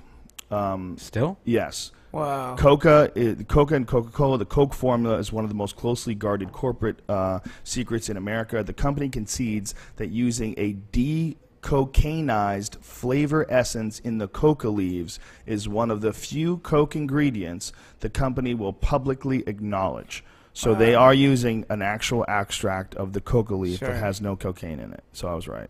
Yeah. Where's that cocaine going? They're extracting. It all goes to Elton John's They're house. Producing all the cocaine in the world. What if Can you imagine if Coca-Cola turned out to be like Scarface, the number one cocaine dealer on earth? Well, dude, the coke if they're de-extracting cocaine from where's it going? Well, we're just going to throw it away. We don't even need it, even though it's worth billions. Yeah, forget that. We don't need that money. Okay, we're here to sell kids sugary shit that makes their teeth rot out. We're not going to walk out of this place. We're not here to kill anybody. And the guy's is actually Dr. Pepper the whole time. He's the Scarface character of the Coca-Cola company. All you need to know about the whether or not they would make money off of things like that is who's making money off cigarettes. Cigarettes are fucking for sure killing like almost 500,000 people a year in this country alone. Yep. Our ideas about intoxication are so bizarre and baffling that somehow or another we think that they are protecting us from something that perturbs our state of consciousness and makes us think about things in a completely different way and possibly even hallucinate. Yep. But some weird surge that you get because of an almost immediate addiction that you've acquired to some stupid fucking burning plant that's soaked in chemicals. No one even discusses it. It never comes up. Not at all. No campaigns ever bring it up. No one ever promises. People are promising bases on the moon. Newt Gingrich got desperate and promised a base on the moon by the time he had a second term. He threw a Hail Mary. It's like base on the moon. No one ever says, we need to make cigarettes illegal and save our friends who are dying a horrible death, addicted to a terrible chemical that's a sick company is profiting off, and we need to change the way we look at this terrible, terrible scourge on America. No one, not a single politician would ever make that speech. Meanwhile, and if they did, they'd wind up dead in a fucking hotel room somewhere. But meanwhile, if anyone running for president said, I think that psilocybin makes you connect with the universe and it makes you love the people around you more, and it gives you more of an experience of a full life and reminds you of how small you are in the relation to everything else, and you can't really OD on it, so I don't think it should be illegal. If somebody said that, if a president said that right now, like Santorum said that or somebody said that, they would never get elected. You say that, but I don't agree. Not only the only way they would never get elected is if they would never get elected anyway because elections aren't real. But could they change the public's consciousness? Absolutely. The press would explode. If you got an eloquent guy, well, there's evidence. The recent John Hopkins University study that showed that over a 20-year period of time, all these people that took mushrooms just once had a direct change in their personality, an improvement of their personality. Shouldn't be illegal. Of course it shouldn't be illegal, but I think that if someone was eloquent and someone made sense in all other areas, if someone was a bright person and they could prove it and prove it in an articulate and eloquent manner where it was compelling, where what they were telling you was that here's what's going on, okay? I know you're all associating drugs with being a negative thing. And the reason for that, it's intelligent to do so. Most drugs, and many, many drugs, can be very negative on your life. Right. However, we've been sold a bill of goods on certain drugs, and certain drugs are actually good for you. Not only are they good for you, they may be the whole reason we evolved from fucking monkeys in the first place. But we've been lied to, and the companies that keep us in order right now would like to keep everything the way it is. The reason being is they're profiting off things being illegal. There's a lot of profit on drugs being illegal that are illegal currently. It's not as simple as they would just sell them too, and then they would make the money. Why wouldn't they make it legal? There's money to be made that will not be available once psychedelic drugs are legal. There's a lot of things that are for sale, especially pharmaceutical drugs. A huge amount that just making marijuana legal would just squash the market for a good percentage of pain relief and glaucoma medication, reduces interocular pressure. People on AIDS who have AIDS who can't eat, people on chemotherapy that have a hard time eating, all of that. There's so many drugs that are prescribed for various ailments that literally would be out of business. But and so consider this. Take it to the human level. This is where it gets fucked up. We have access to certain mind states where you can bring back authentic information that can help your life and the life of the people around you. And there's a possibility that if enough people were having these mind states, there might be an acceleration in technology, an acceleration in science, an acceleration in philosophy. But because we can't get these mind states, things are slow and weird and dumb right now. And the reason we can't get it is so that people can make more money. Okay, well, let me play devil's advocate. Please. First off, there's a lot of people that think that a lot of hippies are fucking mooches. They mooch off the government. They get welfare. They get public aid. They don't want to pull their share. They don't want to pull their own weight. A lot of people think that these experiences that you say that will benefit people, they say, well, where's this evidence? Where's the evidence of anybody finding out anything worthwhile on psychedelics? Terrence McKenna? That doesn't mean anything. Francis Crick? Okay, that's a rumor after he died that was released, is that he was a deathbed confession. Dude, that he he took was LSD. good. He was good friends with Brave New World. Aldous Huxley. He was friends with fucking Huxley. Yeah, that's true. It's true. Dude, if you were friends with him Huxley, saying, but okay, that's true that he took it, but it doesn't. What the statement is that he discovered the double helix strand. He figured it out while he was on LSD. Yeah. That's all anecdotal. That's all deathbed confessions. He never said that anywhere. It's not written anywhere. So just in fairness, I don't think you can directly attribute that to him. I've looked at the sources for that. It's possible that he said that, but I don't think you can state that he said that. Like in a court of law, I can't prove it, but being friends with Aldous Huxley, a man who on his deathbed had himself injected with like 750 micrograms of LSD, being friends with that guy, that's like being friends with you and never having gotten stoned. No, you're misunderstanding me. Yes, he probably did do LSD. Right. The question is, what did he get out of it? How do you know he didn't just hallucinate? You know, there's no Steve evidence. Jobs. Dude, there's no evidence that it helped them in any way. Do you know what I'm saying? It's not like they pulled something. There's nothing out on of it. paper. There's nothing you can be like, look here. There is one guy, Kerry Mullis. Kerry Mullis. He was a Nobel Prize winning chemist, and he said that LSD had helped him develop a polymerase chain reaction that helps amplify specific DNA sequences, and he figured that out while he was on acid. Well, there's one. So there's one. Can you read that again? Can you read that again? Yeah. What he did? Okay. Here's the full thing. During a symposium held for Albert Hoffman, Hoffman revealed that he was told by Nobel Prize-winning chemist Kerry Mullis that LSD had helped him develop the polymerase, I hope I'm saying this right, polymerase, Anyway, chain reaction that helps amplify specific DNA sequences. What does that mean? I don't know. I'm too stupid for that. But the guy said, Kerry Mullis even admitted, what if I had not taken LSD ever? Would I still have invented PCR? That was the method. He Thank says, you. I don't know. I doubt it. I seriously doubt it. That's what I'm saying, brother. So that's one. I'm saying there's a fucking group of people who've got their fucking claws dug into the force of evolution, and they're trying to hold it back. Okay, but of all the people that have done LSD, one fucking guy says he figured one thing I've out. done LSD over 100 times, and I have not learned anything. You are not the best example. Oh, yeah, you're not a good example, man. Yeah, but have you learned something? Absolutely. What is your thing? Okay, about yourself. Yes, Personal absolutely. insight. Personal insights evolution about and growth. myself. Remember what I'm doing, though. I am playing devil's advocate. Well, I am a Republican with shiny shoes on, with black socks, and I'm the guy who is telling you that if you buy drugs, you support terrorism. Yeah, no. You tell me. One fucking guy says he invented a PCR method, which you don't even understand while I was on LSD.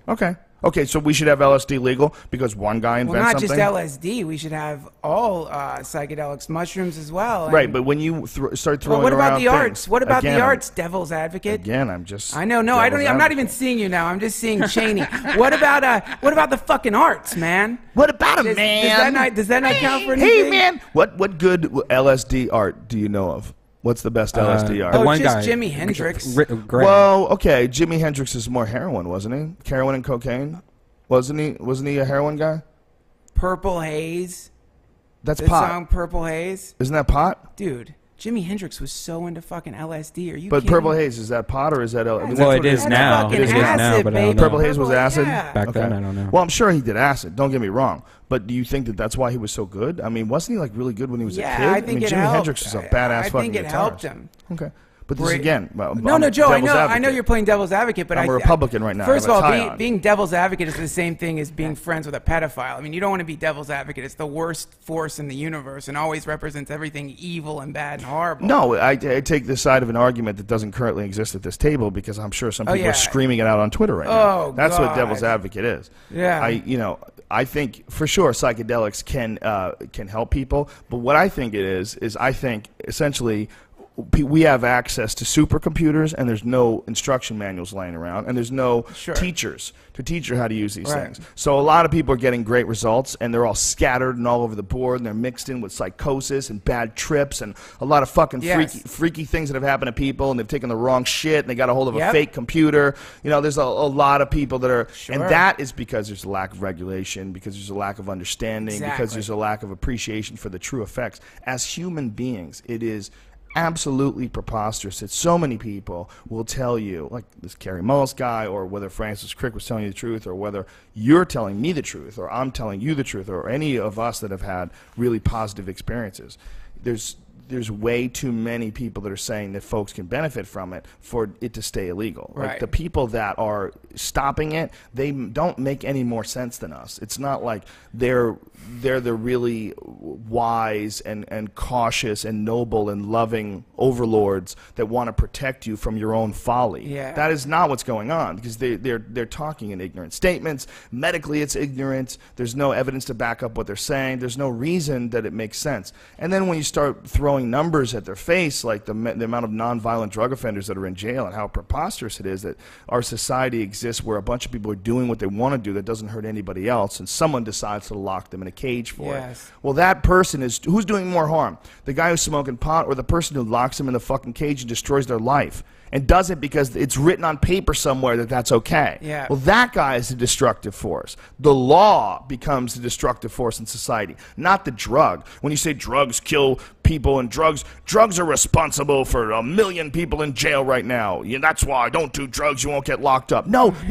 Don't put people in cages because they don't agree with you, because they like something. They like it so much they're willing to risk freedom because they found themselves in some sort of a situation when they're in an environment that they have no control over whatsoever. They were born into this. They didn't ask to be. Dropped into this preposterous, illogical, nonsensical, ridiculously lopsided and corrupt society. And you just accept them to comply. You just expect them to comply with these stupid fucking things that are written down on paper that everybody knows makes no sense. Well, that's the problem. The laws are the problem. The laws are destructive. The laws are anti-evolutionary. The laws they're anti-enlightenment. That's the problem. It's not the drug. It's not pot. It's not mushrooms. It's the laws against pot and mushrooms. Those are a devastating aspect of our society. Those are. Not the fucking drugs, you dummies. Missed it. You missed the whole thing. You're not protecting anybody, you fucks. And anybody that hasn't done drugs, if you haven't done mushrooms, fucking for sure you shouldn't be a cop. No way, man. You're going to be in position of power with a gun and making decisions, and you've never done any mushrooms at all. You've never had any look at yourself through the eyes of alien intelligence. You've never had some objective outside the body experience analyzing all the shitty aspects of your own life. How the fuck are you growing? How are you developing? Are you crawling along and one little stumble after another and one little apology after another and one little breakup and makeup cycle after another where you scream insults at each other and then I'm sorry baby, it'll never happen again, I've learned my lesson? Is that what you're learning about yourself from your shitty lonely nights eating TV dinners hoping that your chick's going to return your pager or your text message rather so you can pager. That was preposterous. It was preposterous. Could go back in time. But that's what I'm saying. Getting someone to respond to you, getting someone, because you realize that being a cunt, makes people not like you anymore. So that's how you grow. Instead of like seeing it in one big burst. All leaders, all cops, all teachers, all of them should have a psychedelic experience, or they don't know what the fuck they're talking about. As a grown adult, if you haven't had a psychedelic experience, I look at you like you're some sort of an infant. You do. I look at you like you're infantile. Well, it's like I look at you like a form of illiteracy. Yeah, it is. It is like a form of like awareness illiteracy. Yeah, that's a great way to put it, man. Awareness illiteracy. And it's sad that for some reason they're keeping so many people illiterate, but it's the practice. Well, they are illiterate. That's why they're doing it. They are suffering under their own control and their own, or most of them are. I mean, there's a Texas judge who just got arrested for fucking smoking weed. Oh, really? Yeah. Somebody turned him in a hotel room. But you know what, man? I think just fired him. It's fucked up. I think things are going to change, man. I mean, they're like... Oh, they've been saying that since the 30s. But they're letting the studies happen again. And if they're letting the studies happen again, there's some reason behind that. I mean, the studies are happening. They're allowing them to happen for the first time in, I think, 30 or 40 years. They're opening them up again. This government is dangerously suppressive, and not so much with civil liberties, like, or rather with medical marijuana and things along those lines, but that's because it's democratic. When the ball goes in the opposite court, think about how much power has been given to the government under this democratic regime. Right. If we got another Bush Cheney in office and they started cracking down like John Ashcroft did on the medical marijuana places and using Blackwater to come in, mercenaries with fucking machine guns on their hips and taking all the pot and money away. If that shit starts happening again, think about how much power Obama has given the government. It's ridiculous. It's really disgusting and preposterous. I mean, if you look at the Huffington Post, there's an article by this guy named Jim Garrison, and it's martial law by executive order, not to be confused with Jim Garrison that thought that Lee Harvey Oswald didn't kill Kennedy. Huh. You remember that guy, the No. prosecutor? Anyway, this Obama, he passed the National Defense Organization, the NDAA. There's a new executive order called the National Defense Resources Preparedness Executive Order.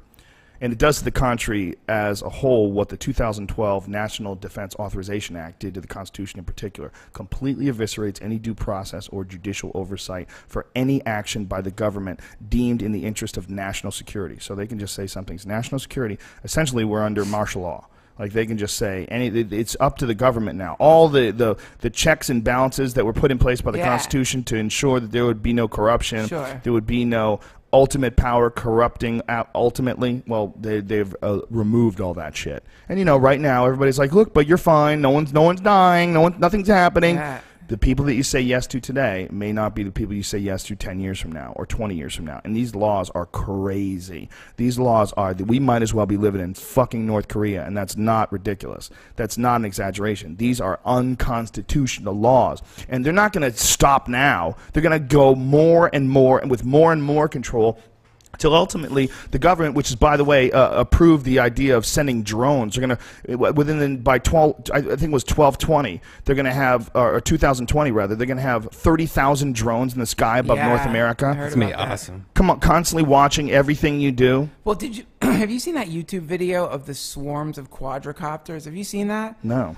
Dude, look that up. Google quadricopter Pull it up, Brian. Holy shit, man! What is it? So there are these things called quadricopters that they're working on that are just like exactly like the toys that you see, but much smaller. These fucking things, man, they move in formation. It's this video of them flying in formation, just this swarm of tiny little tiny quadricopters. They could turn sideways to go through windows. They can go anywhere, man. Wow. But the scary thing that I never considered was that they can fucking fly in formation.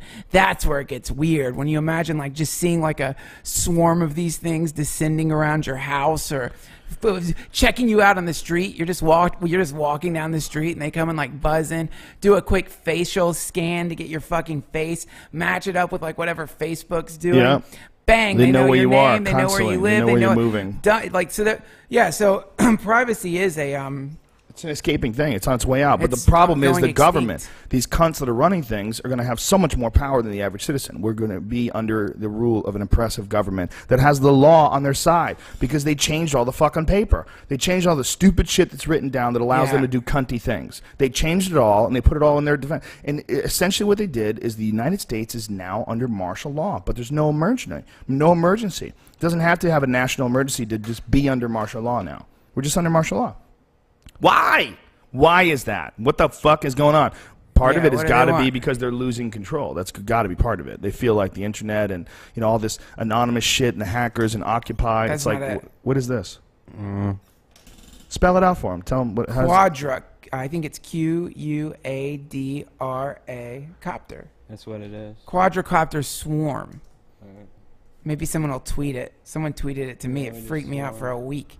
I showed it to Eddie Bravo at the UFC, and his face went white. He just was like, "What the fuck?" Swarm of nanoquadros. That's it. That's it. It's nanoquadrators. Yeah, there we go. Oh shit! Look at that. Just watch. It gets better. That's just one of these fucking things. Get ready, man. Those things are probably gonna eat your baby one day. Ooh, that sound. When you hear that sound, you know you're about to get busted.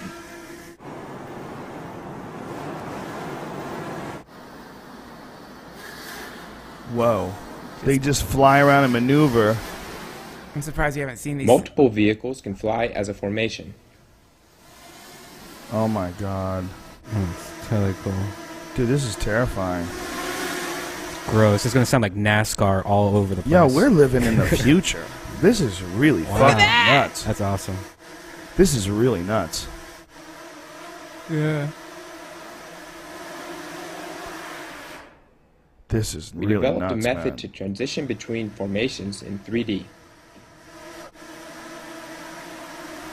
You folks, you have to see this, because what you're not seeing is these guys are moving in perfect geometrical patterns. They move in these formations, and they're showing it from overhead, and it's amazing. Their precision is incredible. This is terrifying. And by the way, this is only like version 1. You know, this is like the first iPhone. Oh, wait till they get smaller, man. Wait till they get smaller. This is incredible. I wonder how long they can stay in the air for. Wait till oh my god, look at it. They're moving in a figure 8, a perfect figure 8. Yeah. Oh my god, this is spectacular. This is really scary stuff. Scary shit, man. Now look at them building. Look up quadricopter building a structure. Yeah, They can build shit, man. They can actually like pick shit up and start like gluing it. They can actually build structures. That's amazing. That's what Kurzweil was talking about, man. Because when those things shrink down enough so that they can like imagine like just a pile of fucking Legos and a shitload of those fucking things, and they could actually form matter. That's where it gets really cool, man. Jesus Christ. Think about that, forming matter. That's where it gets weird, when you've got a computer directing swarms of those things to construct architecture that humans couldn't even make, you know, like weird fucking geometries that can only happen when a computer's in control of the building process. If it ever gets to that point, it might be they just start fucking killing people.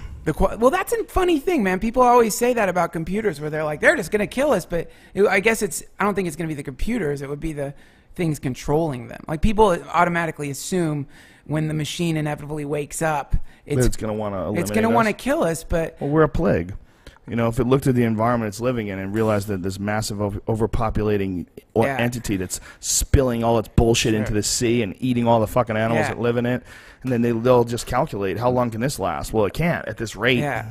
So they'll just start eating the cunts. No, man. I don't think that's how it fucking works. Maybe it would be great. Maybe we would eliminate cunts. No, I don't even. I don't think pull people out of the sky. Just cunts just get sucked out of the sky. Like they're watching.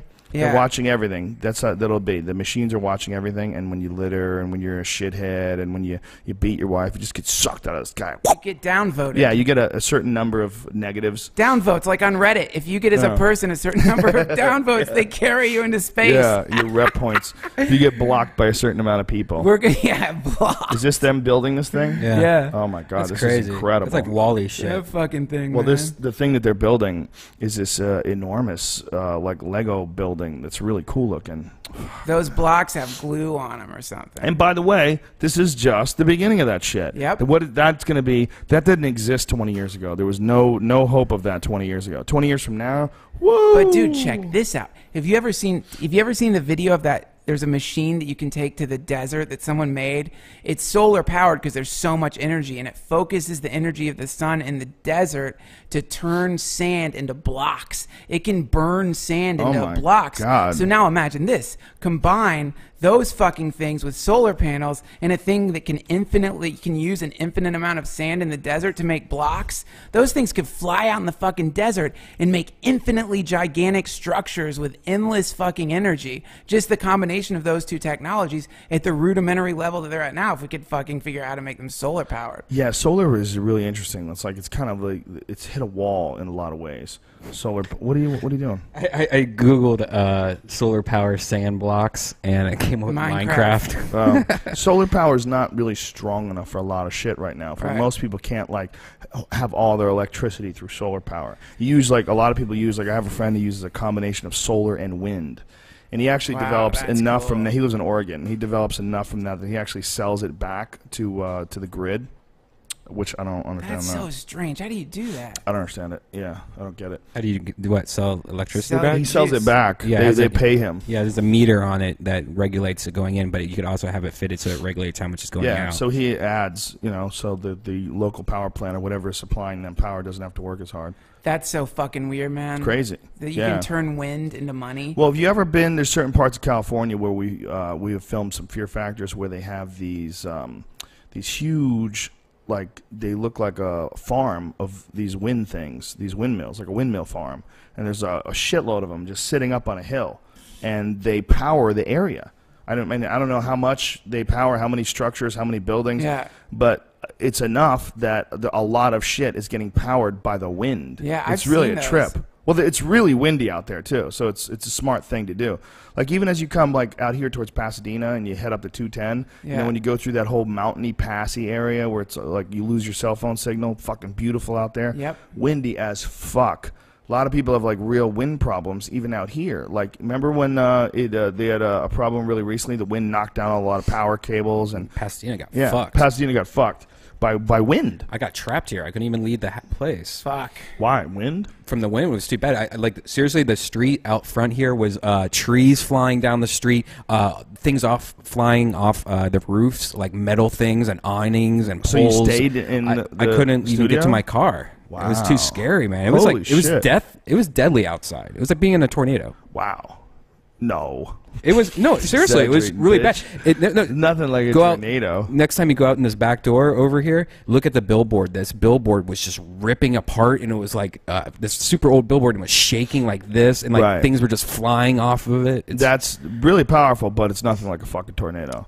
There's been tornadoes that were hit or hit cities in the middle of the night and literally made the city disappear. Yeah. Especially towns, like small towns in the middle of nowhere. You know what? They say that the heat of cities actually prevents tornadoes. It's just all the structure and the way it's built and the heat coming off of it apparently doesn't work in cities. Do you believe any of that weather control shit they talk about? Like, what's the name of like that? Chemtrails? Yeah, man. They need Eddie Bravo on here for this conversation. Do you believe in that? Like they've been trying to like actually I know they do it like in China, don't they? Like they've been playing around trying to make it rain, and like you can put certain particles into the air that actually makes it rain. Well, they're for silver sure oxide doing that. or some like it's some kind of weird. Yeah, they for sure have done that. In Abu Dhabi, they did it more than 50 times last year. I think they did it once a week last year. They made it rain. Yeah, I don't remember what the exact chemical they use, but there's something where they can line the clouds with something silver. I don't remember what it is, but they line the clouds with this shit and it makes it rain. So it's so odd to think about nickel. It's so nickel. I don't know, but it's really fucking odd to think about the fact that they're just starting to learn to control the weather. They're just starting to learn to control the weather. They're just starting to learn to have endless amounts of energy. So if we were to evolve and advance without blowing each other up, we could eventually be a planet that has full control of its weather patterns. Cloud seeding can actually be done by ground generators. A plane, or it can be done by a rocket. Weird. Yeah. Wow. Silver iodide, dry ice, solid carbon dioxide. Wow. That Pasadena storm was 80 miles per hour. A F1 tornado is 73 miles per hour. So it's pretty close. It's faster than an F1. What? Yeah. It's how fast? F1 starts at 73 miles per hour, and that Pasadena storm's 80 miles an hour. Oh, I thought you had them reversed. So it's faster than a tornado? It was like an F1 tornado. Really? Yeah. That doesn't even make sense. Well, there's different levels of tornadoes. Oh, so there's like bitch-ass tornadoes that don't even kill anybody? Well, not really bitch-ass. That would make them good tornadoes. That's a good tornado, Joe. Yeah. Wow. Yeah, it's like the beginning of a hurricane when. They've even used liquid propane to make it rain. Expands into a gas has also been used. It can produce ice crystals at higher temperatures than silver iodide. The use of hygroscopic materials such as salt is becoming more popular after promising research. Citation needed. Seeding of cows requires that they contain supercooled liquid water. That is, that liquid water colder than 0 degrees Celsius. The introduction of a substance such as silver iodide, which has crystalline structure similar to that of ice, will induce freezing nucleation. Dry ice or propane expansion cools the air to such an extent that the ice crystals can nucleate spontaneously from the vapor phase. Wow, this is crazy shit. Dude, in the future. People are terrified. Dude, in the fucking future, you might be able to send your personal nanobot swarm out of your house into the clouds above your house and make a little personal thunder shower happen above your house. Yeah, you probably will be able to. That's how much we're gonna. But it probably pulls water from farmers. You know, it's probably like, I mean, yeah. Where does that? What like when you go to a place like Abu Dhabi, which is in the desert, and then all of a sudden they're making it rain. Yeah. What are they doing? Where's that water coming from? I Is don't somebody know. else getting fucked over? But I don't know. But anyway, does that other person deserve that water? I mean, who fucking deserves the water? The smart man who figures out how to pull it out of the sky, or some shithead who just camps out next to it and like, this is my water. Hope I get lucky. This is where my water is. It's only mine. I found this spot in the dirt and I claim it. Yeah. No, I think the guy who pulls it out of the sky should win. For sure. Fuck that stupid cunt. Well, anyone who can make it next rain. to the puddle. Yeah, anybody. So there is some cloud seeding. It's real. It's science. Whether or not that shit is happening in Burbank every day, like Eddie Bravo thinks it is. Right. Yeah, that's when it gets tricky. That's not it. Yeah. What do you think it is? Fucking airplanes. That's Yeah. all it is. Contrails. I mean, Contrails. it's funny because it's always near an airport. Like, I live in Burbank. I see it all the time because I live by Burbank Well, that's Airport, because, you know? dude, you don't even understand. That's the government is spraying. They're spraying the sky. Who are the pilots? I just want to know who the pilots are. So they're these pilots who are flying over spraying. this city, and they're Yep. like, let's dump poison They on think people. they're doing it for the doing good it. of the country. They think they're creating clouds for us. I don't think they're doing it as much as people Go make think clouds, they are. Johnny. They I need- think it's listen, once every what The would you say, insurance once every 3 companies have months? to pay money on skin cancer, and it's way cheaper if we have clouds Right. everywhere. We got to cover it up. I We don't don't know. want sunburns to happen. I think what I've read and it's been explained to me by pilots is that under certain conditions, there's a certain amount of moisture in the air, and it gets churned up in the turbines of a jet engine, and it comes out looking like clouds, and it stays in the sky for a while. Dude. It's churned up water. Can I tell you what the real fucking conspiracy is? Please do. I figured it out. Oh my God. It's the conspiracy of all conspiracies. What is? It's your inability to stop your hand from putting shit into your mouth. That's the conspiracy, dude. It's the fact that people can't control their fucking hand and are always shoving poison into their mouth and eating shitty things and smoking shitty things and taking bad pills. I thought this was going to be profound. I feel like that is profound, man. I can remember talking to a guy who believed in chemtrails. Have some discipline. Yeah. Well, that's what I'm saying. I was talking to a guy who believed in chemtrails, and he was smoking a cigarette while he was telling me about the poisons that the government's dumping. Oh yeah, well, on Michael it. Rupert. We had Michael Rupert in here. He's smoking like crazy. Talking about conspiracies. Yeah, It's like Alex Jones smokes. you're poisoning yourself, man. You're killing yourself. Like, it's maybe silly. there is some kind of like evil external force that's trying to destroy you, but really you're the one shoveling the poison into your fucking into your pie hole. Yeah, You know? for sure it's going to kill you. You're aiding them by bringing these troops into your body, saying one day I'm going to fight them off, but not now. All right, right now I just need this fucking cig to try to figure out how I'm going to beat these motherfuckers. Time for my 4th cupcake. Oh, this is good. Gonna drink. Let's have 17 beers today. Well, again, I think it comes back to what we were talking about earlier about the Native Americans having a much better sense of their connection with the food that they're eating. And that for us, that whole hunter-gatherer thing is out the window. I go to the Vons and I pick up meat and I go to get myself a nice salad, and that's it. I didn't have to pick anything. I didn't have to go get my water in bottles because all the water is poison. You know, you can't drink it. People die occasionally. Yeah, totally, dude. And it's just so funny, though, that so many people writhing in physical discomfort because they're too fat or they don't exercise or they don't eat right are upset about a conspiracy that the government is involved in that's trying to take away their happiness or their freedom or dumb them down. It's like, no. You don't exercise, you eat at McDonald's, you smoke cigarettes, your house is fucking filthy. That's the shit you should worry about first. Yeah. Fix that conspiracy. Solve Right. that problem. Like, stop that conspiracy from happening and then worry about the fucking chemtrails. Yeah. I've been obsessed lately with this Finding Bigfoot show. I'm watching the show left and right, and it leads me to sometimes, stone tweets in the middle of the night, like mocking them and everybody and myself, and how fucking stupid I am for watching this show.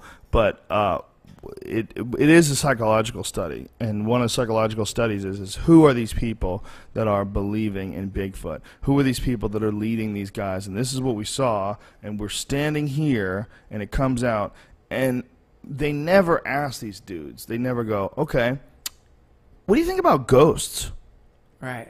Do you believe in UFOs? Yeah. What about psychics? Do you, how do you feel about, what do you think? Do you think chemtrails are real? Right. Like, what do you think happened in Area 51? What do you think is in Hangar 18? Get to the bottom of what the messenger is, because a lot of times the messenger who's giving you this really crazy, preposterous, outrageous story, they lean towards that shit. Yeah. They want that shit to be real. Yep. They might not even be lying, but they might be just seeing shit in the woods just because they're fucking wired for that. They want to see it. They Right. want to believe. They want to, and they can't be fucking trusted. When they go to these, the Finding Bigfoot, they go to these local town halls and shit. They go, all right, who here has seen a Sasquatch? And these motherfuckers raise their hands, and I'm like, you assholes are missing the whole real show. The whole real show. It can't be done by them, because they are the people that the whole real show is a bunch of fucking people that want to believe in Bigfoot so bad. They're out in the woods. That's a Squatch. That was definitely a Squatch. They yell out. They're yelling out in the fucking woods, screaming at the top of their lungs. And then they hear something. Do you hear that? Hear something knock? Something's knocking. They'll hear like any, who knows what. It could be a producer throwing a rock. Sure. That's a Squatch. That's definitely a Squatch. Yeah. This is Squatch country. That's a Squatch. What else do you believe in, dude? What do you do at night when you go to bed? What is going on in your mind? What are you hoping for? Do you believe in aliens? What do you believe? Do you believe in ghosts? Do you believe in vampires? Are vampires real? How much other crazy shit do you believe in? I think that it's more logical to believe in aliens than to believe in Bigfoot. Not necessarily. Bigfoot is first of all, Jane Goodall was a firm believer in Bigfoot and actually stated that, the famous primate expert, stated that it must be real, that there's too many sightings of the same animal all over the world, and it is very possible that there is enough area that hasn't been discovered or is too densely wooded that it'd support a large primate like that if it was intelligent and knew to hide from people. There's 250 different names for it in North America in the American Indian language. That's big, because there's not a lot of shit that's not real that they don't have names for. And it's based on a real animal. We're going to get a guy in here that's a fucking expert on it, which means nothing. What does that mean? I'm an expert on some shit that's probably not real anymore. Gigantopithecus, right? This is going to be great because I'm the Loch Ness monster of You are? California. Yeah. Of California? Yeah. Did you get like a license for that? No, I have Photoshop. I think it comes with Photoshop. If you look at the stories that have gone back to long fucking time in history, for sure some people saw bears, they shit their pants, they thought it was a person, and they made up a story. For sure, sometimes people remember things in our own lives. We know this. My mom is terrible at remembering things that really happened. I'll tell my mom something, that didn't happen. I know it happened. I was there. I remember it. For sure it happened. But she will swear. I mean, you show her pictures of it, and she'll go, huh, well, I don't remember that. Yeah. When we did that game show in my head show, and I told you we got people to talk about UFOs, got them to make up a UFO story because we pretended to be a news guy that had gotten there too late. Would you mind pretending that you saw the UFO? Right. People just started talking, man. Yeah. Just so excited they were going to get on television. And when I'm watching this stupid Bigfoot show and I'm looking at these people trouncing through the woods, I'm looking at a bunch of people that are lonely. They don't have any real purpose in their life. Right. There's these people that don't have real good friends. This one weird guy with his poor fucking kid, and his kid was like, my dad might be crazy, sitting here talking about we saw Bigfoot together. What the fuck did we really see? My dad's a liar. My dad's claiming we saw Bigfoot, and then the kid's sort of lying along with it. You could watch them. You look at the insincerity in their words.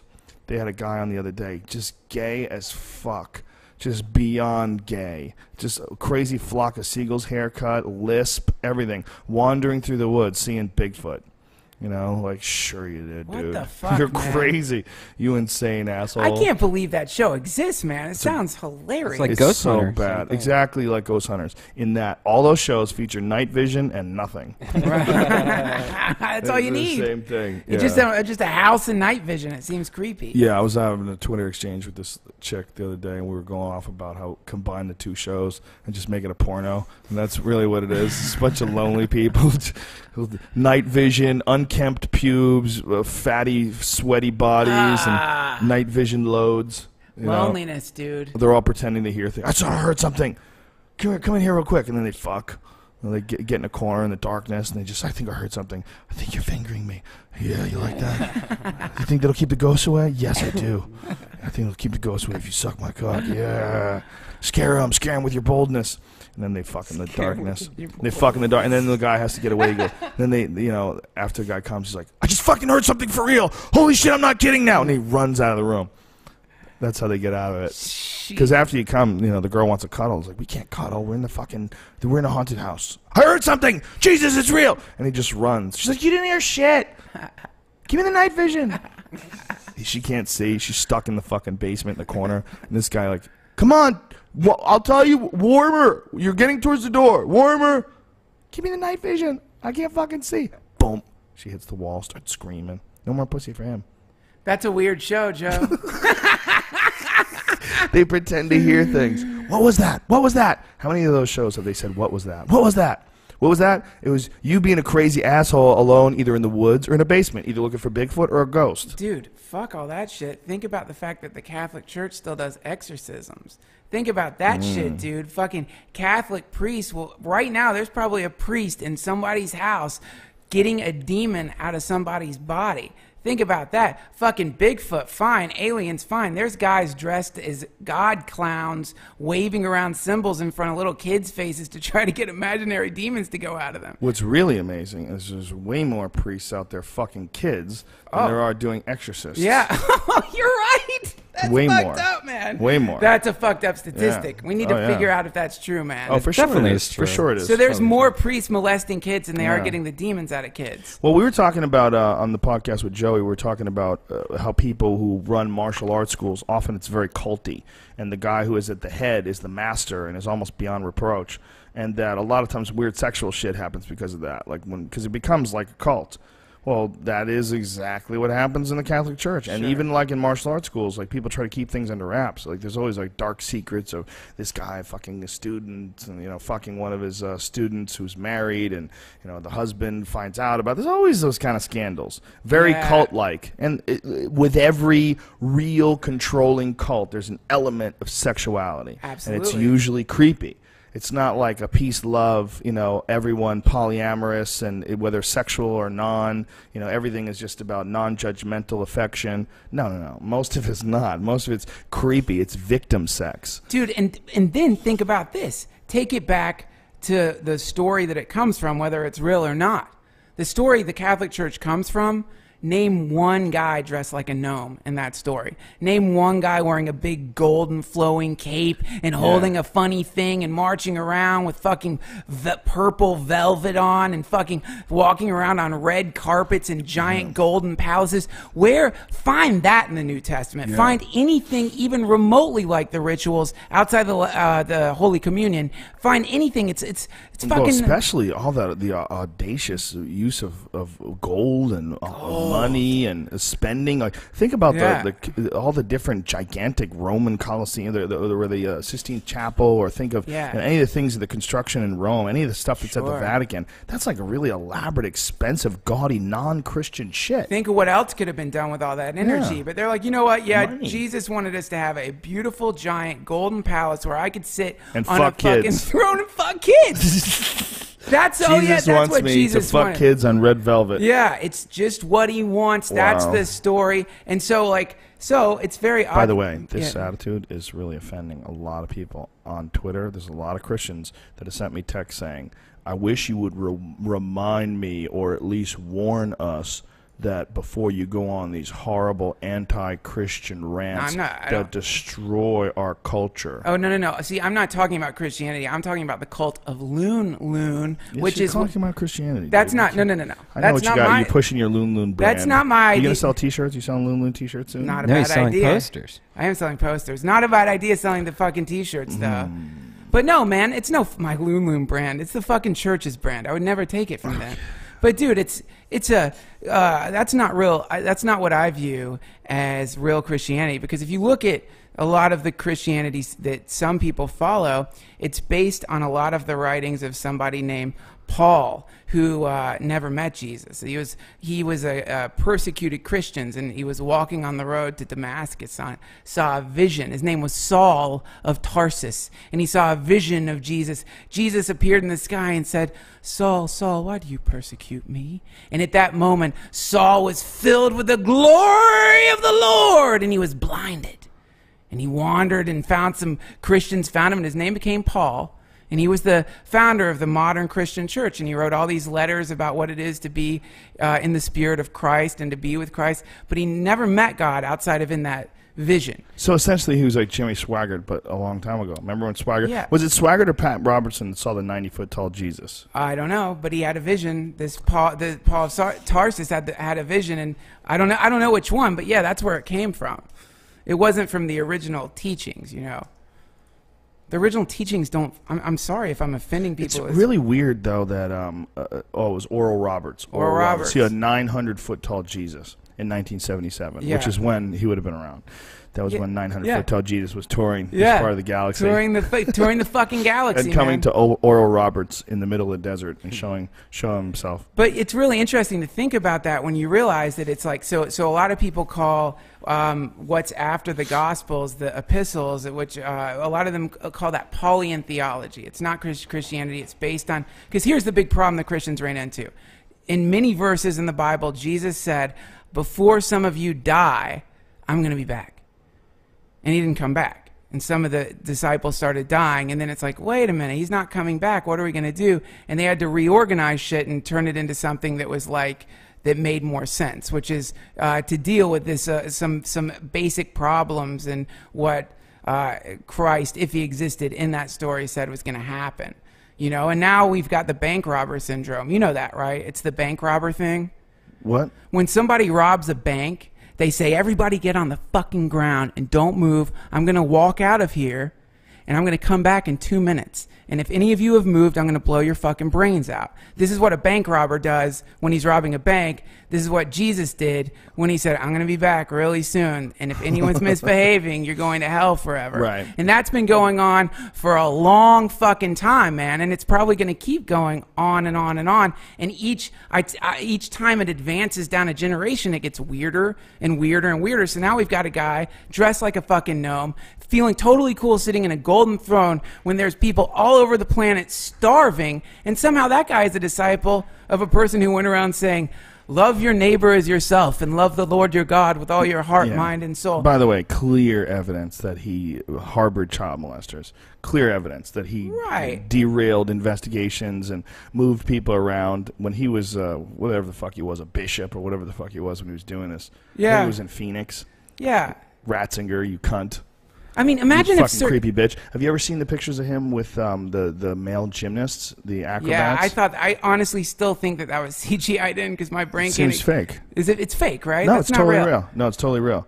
How did Catholicism become the leading sort of power worldwide of Christianity? Because there's all the other forms of Christianity. Yeah. They seem to be much more scattered. Like there's not like one heavy duty dude at the head of it like Catholicism. Right. You know, I mean, who's the main guy in Episcopalian? Who's the main guy in the what is it? Do Baptist? They have bishops? There's no one. There's no main guy like the Catholic Pope. That's there is a hierarchy in the Episcopal Church. Yeah, but nothing like you know what I'm saying? Worldwide recognized the Pope is the top dog. How did that get to be the strongest, most powerful form of Christianity? Which is, by the way, also the most nuts. Right. The most fucking crazy, judgmental, the most guilt-ridden, and injecting horrible feelings of sorrow arrow into little boys' heads because they touch their penis. Is there, Joe? Is there a statistic on what percentage of priests molest kids? Is there? It's No like one knows. 89%. I think. No, it I was. think but No one knows. Look, but we must know a certain number of them. Like I don't it is think they something do. that comes up all the time. I don't think they can. I don't think they know. But is there a number of priests that have Let's check. gotten incarcerated for molesting kids? What's that number? How many is it? 97, I think. 97. 97%. Oh. Hey, don't listen to him. Listen to who you're talking to. 20% of the allegations the priest was deceased. Let's see. I'm just curious if there's an actual number. It can't be. What percentage of priests abuse? Okay. Let's see. What do they think here? They don't know, man. Well, there's certainly a certain number of priests who've been charged. I mean, I know that. The stories come up, so there's got to be some number. I'm just wondering how many. Whoa! What? Oh, okay. It's only 4. They're concluding. I thought it said 40%. Holy shit! My brain blipped for a second. It concluded that about 4% of the U.S. priests since 1950 have been accused of sexual abuse of children. Okay. Now, However, here's the caveats. Yeah. There are probably many victims who've remained silent and not yet come forward to Sure. accuse their abusers. There are probably some adults who have come forward to accuse priests who have false recovered memories of abuse that never happened. So there could be both ways. But pro or dude, con. imagine there may be some adults who knowingly falsely accuse innocent priests of abuse. But dude, imagine this. Imagine if 4% of people who work at Apple stores have been accused of molesting kids. Yeah, I used that on stage before you about said that? NASCAR drivers. I was saying, imagine this sure organization of 4%. NASCAR drivers running around in Right. circles with their cars and then fucking kids. You know, we would say, we don't need NASCAR. This is ridiculous. Yeah. I'm sure that 4% of Apple employees probably molest kids because they're the computer nerds. They Shut don't the get fuck laid. up. That's not even funny. I mean, No, I'm being serious there. Wouldn't you say like no, 4% of Apple employees don't fuck kids, dude. It's a tiny percentage of people in the whole world who are child molesters. Yeah. It's really small. The problem is, when it happens, it's fucking devastating. So if it's one in a community of 1 million people, that's a lot. If Have it's you one looked at in 1,000, the- it's a lot. Have you looked at the app that shows you who, Yeah, like it's all of them near? terrifying. There's like 300 in Burbank. Yeah, well, how many millions of people live in Burbank, you know? Not millions, I don't think. How many people do you think live in Burbank? Let's say population of Burbank. I'm going to go 500,000. Let me do Siri. boy. This is something I've been trying to figure out for years. I can't wait to hear the answer.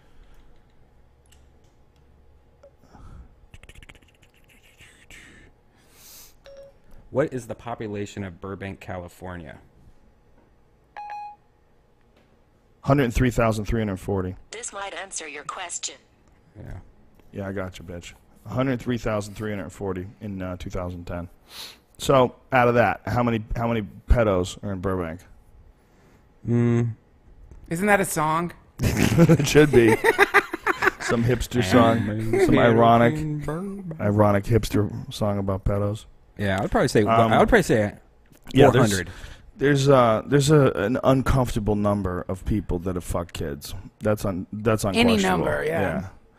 It's all pretty disgusting and terrifying, really. I mean, that's one of the first things that we should eradicate, because that's something that fucks a kid up for the rest of their life. And then if they lash out and start doing it on new kids, then they become, we talked about this, that it's like a vampire. It's like real vampires. Like you actually do infect someone and make them what you are, a monster. It transmits itself, and it's been being transmitted for a fucking long time, man. It's been being transmitted for generations. It's such a gross thing. It's such a broken thing. And it has roots in primate behavior. That's what's really fucked up about it. Sexuality is so strange, and in our world, it's so unnatural because we're actually covering our bodies up. We hide our genitals. Yeah. You know, we have this weird sort of a combinatory lifestyle of natural animal urges mixed with this higher self and consciousness and language and the awareness of the impact of your words and deeds and physical acts on other people, and that you're putting out a negative energy and a negative vibe, and we discourage that in our communities and discourage that in our, in our laws. Yes. But the reality is, we have these urges to fuck, and they're not regulated. They're not, like, no one's like recognizing that. Like, hey, we need to, like, why is prostitution bad? Someone explain that to me. If someone, needs money and someone has a mouth, and they go, you know what, I can make a lot of money with this mouth, and what is worse, working at Wendy's for a week and making $300, or sucking a guy's dick for 10 minutes and making $500. Right. And a lot of people will go, I would rather suck this guy's dick. And this guy, he's some poor guy who's horny, you know, and it's like you give him a mouth massage on his dick, and he blows a load in your mouth, and he's so happy. Oh, my God. He's so released. Like, that was so good. And he gives you a $100 tip. Now you made $600. Why is that bad? I'm not sure. Why is it okay to do that for free? How come if she meets that guy and she likes him, she blows him and it's the greatest thing that ever happened? Right. Then that's fine. But if she meets that guy and, you know, he's like, listen, I have $500 and I would like to get my dick sucked, and I know you're hard on money and you want to make a deal, why is that bad? Well, it's a. What are you wowing? I just found a website that tells you how many sex offenders are in each city in Los Angeles, and it's pretty shocking at the highest numbered one. All right, so Burbank has 1,875 sex offenders. That's more than 1%. Yeah, Beverly Hills, wasn't it? Yeah. Beverly Hills is the highest. Really? With 4,903, which is weird because Beverly Hills, there's more people that live in Burbank than Beverly Hills, right? That's a good question. So, Weird. It also so means is it they have because money? cash. Yeah, so money equals, that's kind of weird. Pasadena here, we got Beverly Hills pedophiles. 1,306. Yeah, because I mean, there's like Beverly Hills, the houses are spread apart. There's not as many people crammed in. Yeah, there's only 34,000 people living in Beverly Hills. Wow. So it's and they a have huge 4,903. You guys, we have figured out two crazy fucking things in this podcast. Number one, Coca-Cola is making the majority of cocaine in the world. And number two, Beverly Hills is filled with pedophiles. Holy shit. Wow. That's groundbreaking shit, man. That's crazy. We need to spark up and think about this. This is just too heavy. Oh, we might actually have people coming here for the next show. Whatever with those faggots. Do you want to eat? I'm not supposed to say faggots anymore. I apologize. Can't say it anymore, You man. banned that I word. did, but when it's my friends, every now and then I'll slip one out. And plus, they're all retarded. Just because it sounds anyway. great. You know what actually got me saying it a couple times just to my friends is goddamn Stanhope's new CD.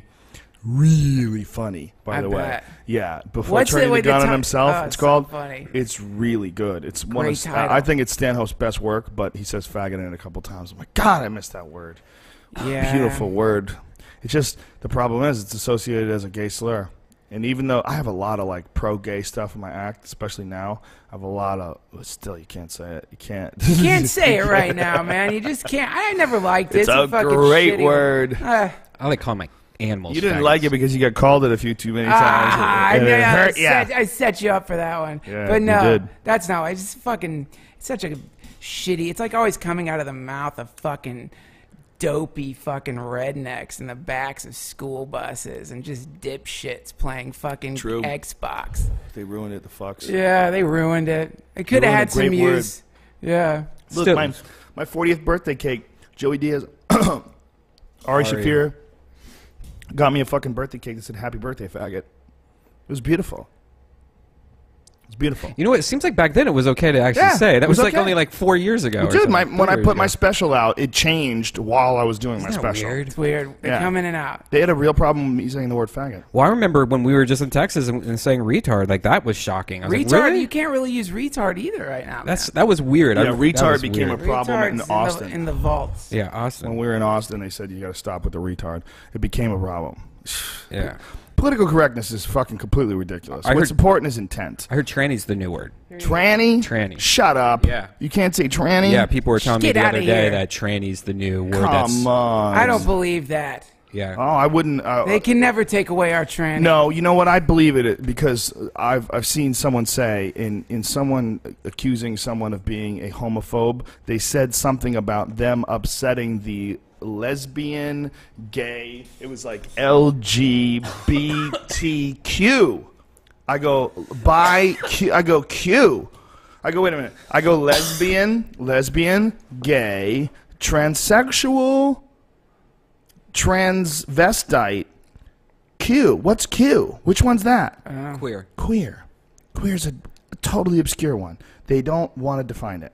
Like they might like guys, they might like girls, they might be bi, they might be weird. They're queer. Whatever the fuck they are. What is that? How can you?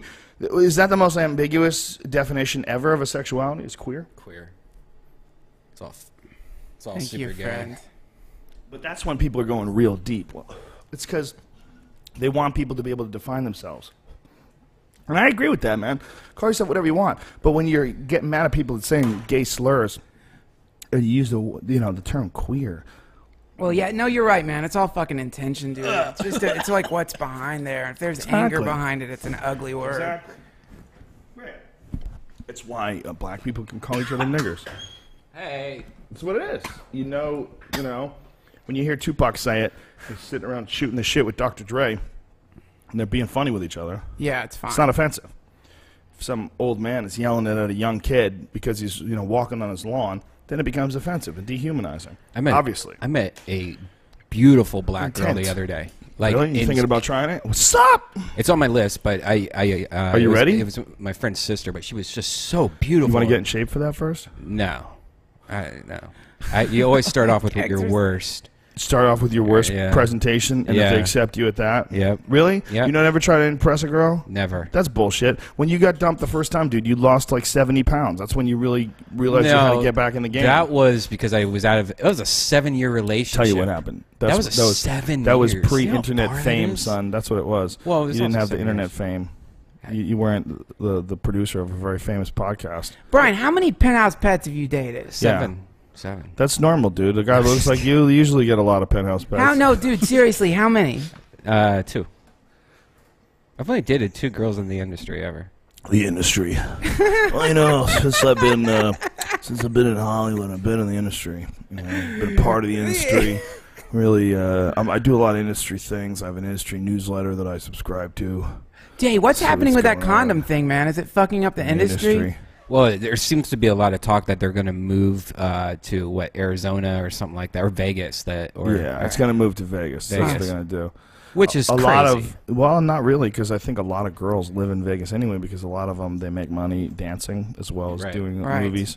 They can, if they like announce, like, isn't that like the thing they announce they do feature dancing, and people like, dudes are fucking fans of some porn stars. I mean, you may say it's kind of weird and strange, but why is it? I mean, look, if you're a fan of an actress, and you come to see her at a book signing, you're a fan of the way a chick sucks dicks, and she's nice enough to let you watch her suck a lot of dicks. Beautiful women. And then you pretend that it's your dick, and you blast all over yourself. Dude, it's so funny. Beautiful women is beautiful women. Like, look, Pamela Anderson right there. I think she is gorgeous. I think that is. I think she is beautiful in that. Yeah, that's like art. There's a certain art in what she looks like. In her body. It's so sexually arousing. You look at her perfectly manicured toes and her toe ring, and you just want to lick her ass. Look at that button that's right there. That's right where you're obsessed with that button, dude. Yeah, it's placed perfectly. Yeah, I want to know if it's dumb luck. It's just see this. They line up on the other side of her shirt. I think it's just the way it is. It's just a hot picture. The bitch is hot. By the way, I didn't create this right here. You know what's unfortunate though, man? What's unfortunate is that women like that, man, especially if they're not like heavy duty into working out, is that they get older and they lose their body. They become creepy looking. Dude, we should try to get her on the podcast. Their ass disappears. It gets really weird when you see like older women. Their asses like sink and turn under. And old men too, like they get that Larry King body. Yeah. Where there's no muscle tone going on, and when a woman goes from being Pamela Anderson, and she's still attractive, she hasn't hit this yet, but it's coming, unless she figures out some way to do a lot of fucking squats and keep her body, like, when you become a woman who has enormous artificial boobs and your body's kind of falling apart and you have these big bags sitting in front pushing out your shirt and this cleavage but it's been sun drenched for so long, it's got this weird sort of leathery texture, and you're trying to tone that down with heavy doses of moisturizer, so your tits are always greasy and leathery at the same time, and your ass is evaporating, so you try to stick it out a little, so you're wearing high heel shoes where it's really not appropriate, and they're really high, and you're awkward, you can barely walk, and your ass is gone. You become a monster. You become a strange Tomorrow person. in the news, there's going to be like this wave of suicides from people listening to Well, that. that's a weird thing, man. It's a weird look, Well, yeah, it's sucks. weird. It sucks getting attached to your physical body and using that as your main tool. Sure, it's a dangerous proposition, man. I think that's really easy to say though. When you're a girl and you look like Pamela Anderson, dude, First of all, when she was young, she was so hot. That's all anybody probably could comment on all the time. From the time when she was young, all the people that she met, I guarantee you, everyone was just, holy shit, you're so pretty. Yeah, but that happens. But listen, when a girl gets addicted and gets caught up in that, it's almost like there's nothing that can match the kind of power and energy she gets just from her own looks. Yeah. So it's almost like it was too alluring to just run with that. Too many people were encouraging her. You know, and essentially she got away without doing any porn except for that one accidental time. Yeah, man. That was a good one too, though. Yeah, and she did like some Playboys and stuff, you know, where you got to see her naked, and that was satisfying enough. But I mean, she made a living. She was so hot, she made a living off being hot. Yep. I mean, that's what she did. It's just sad. What's sad is when people. I mean, it's not her fault that she was super fucking hot. It's incredible. But the sad thing is, if she was attached to that perception of herself.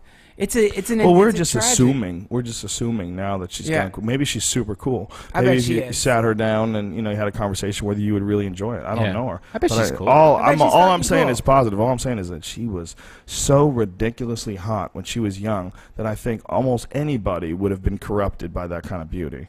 I mean, not that she even was, but I mean, I don't know how you could not be a professional hot chick if you were that pretty. You have to. Look at her, dude. Look at her. That's from whenever that is. That's like her prime. She's like one of the hottest chicks that's ever walked the face of the earth. I think that's I think that's actually a recent. Pull back and you see her whole body. Do you see her whole body there, Brian? You see that? Get that whole thing there, man. It's a recent poster. Yeah, well, then she's still keeping it together. Yeah. Good for her. That chick is hot as fuck. Great. That's uncomfortably hot, right? Yeah. Well, I think when you're that pretty, I think we all have to be reasonable. That girl got some crazy lottery ticket and she decided to cash it in.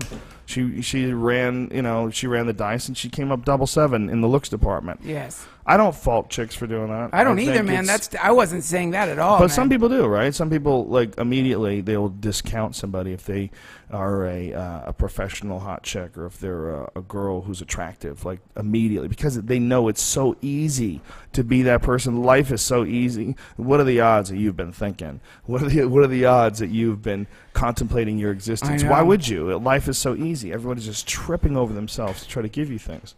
That's why the girls. But I've met plenty of them that do. And those girls are. That's insane when you run into those girls. That's such power to have. It's amazing. And when you run into someone who's beautiful and intelligent with a great personality, so intense, a great sense of humor. Yeah, it's amazing. It's like, wow, look at you here. Because to get to that point, you had to have some humility that didn't come from looking in the mirror, the reaction that you're getting from the people around you. It could be that. Well, with some of them, it's just simply that they got into yoga or they got into some sort of a meditation discipline, and they sort of just formed. I mean, it could have been the way they were raised. They just sort of formed a human personality instead of a hot chick personality. Yeah, that's the best.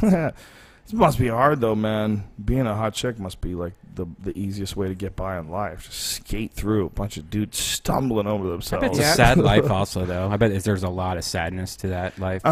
For some, sure, yeah. Well, there's also when someone feels like they're getting scammed over, like you don't really like them, if someone's in a situation where a girl is using her looks to get by in life, the guy who is taking advantage of that, the guys who get with those girls, they know that this isn't a real love. This is a real love under certain conditions, and that certain conditions are you're here to provide finances or pay for things or something. There's that those guys are going to resent that. So that manipulative relationship is never a real relationship where you really both truly love each other. And you can't wait to see that person. It's always this weird, creepy deal where you're getting fucked. And you want to check her cell phone because you don't like the way her fucking trainer looks at you when you say hi to her at the gym. You think she might be fucking her trainer. And, it's craziness, man. Just imagine if you were like some old dude, you're like 80 years old, and you get yourself a 30-year-old chippy, and she likes to work out.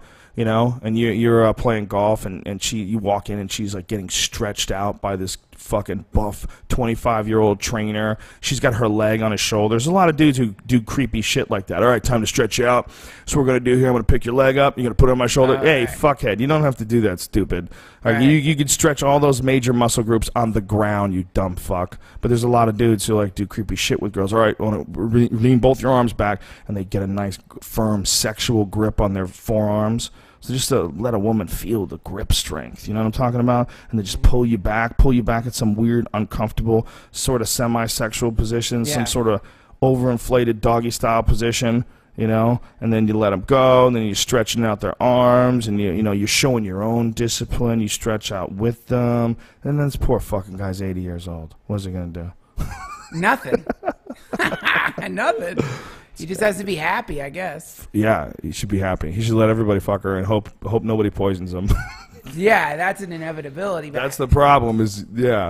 They're all gonna poison you, man. How many 80-year-old guys do you think are dating 30 or 20-year-olds right now? That's a really good question. Let's think. I wonder if we can find that statistic online. No way. That's something you would. Who knows, man? Yeah. Up in the Hamptons and like, who the fuck knows, man? Just like monsters. But I really love him. I just think he's wonderful. Because when people enter those relationships, they don't enter them I don't even care about his looks. His body is he is an amazing person. His energy is so loving, and I wouldn't want to leave his side. He's amazing. See, I hope to grow 80 one day. The girl's got diamonds on and shit, and she's just lying around murdered animal skins and driving around in a Bentley. Yeah. It feels like it's not even connected to the road. It feels like you're floating on a carpet through the air. She knows he's probably only got 2 more years of life, and then she gets millions of dollars because he was in love with her. I wonder how many of those there are out there, man. There's a lot. And, you could say, well, if you wanted to be cynical and pragmatic, that, he's providing something. She's getting something out of this. It's a good relationship. He wants comfort and sex, and she's willing to sort of give that as long as he provides a ridiculous income to her.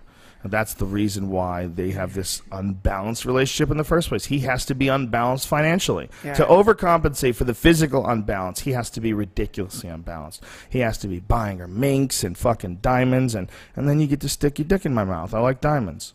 That's that's the deal she has with him. So they say, he was using her, or she was using him for his money. Of course, that's the deal. Yes, using him for his money, and he's using her for her great hot body. You're not supposed to get this when you're 80.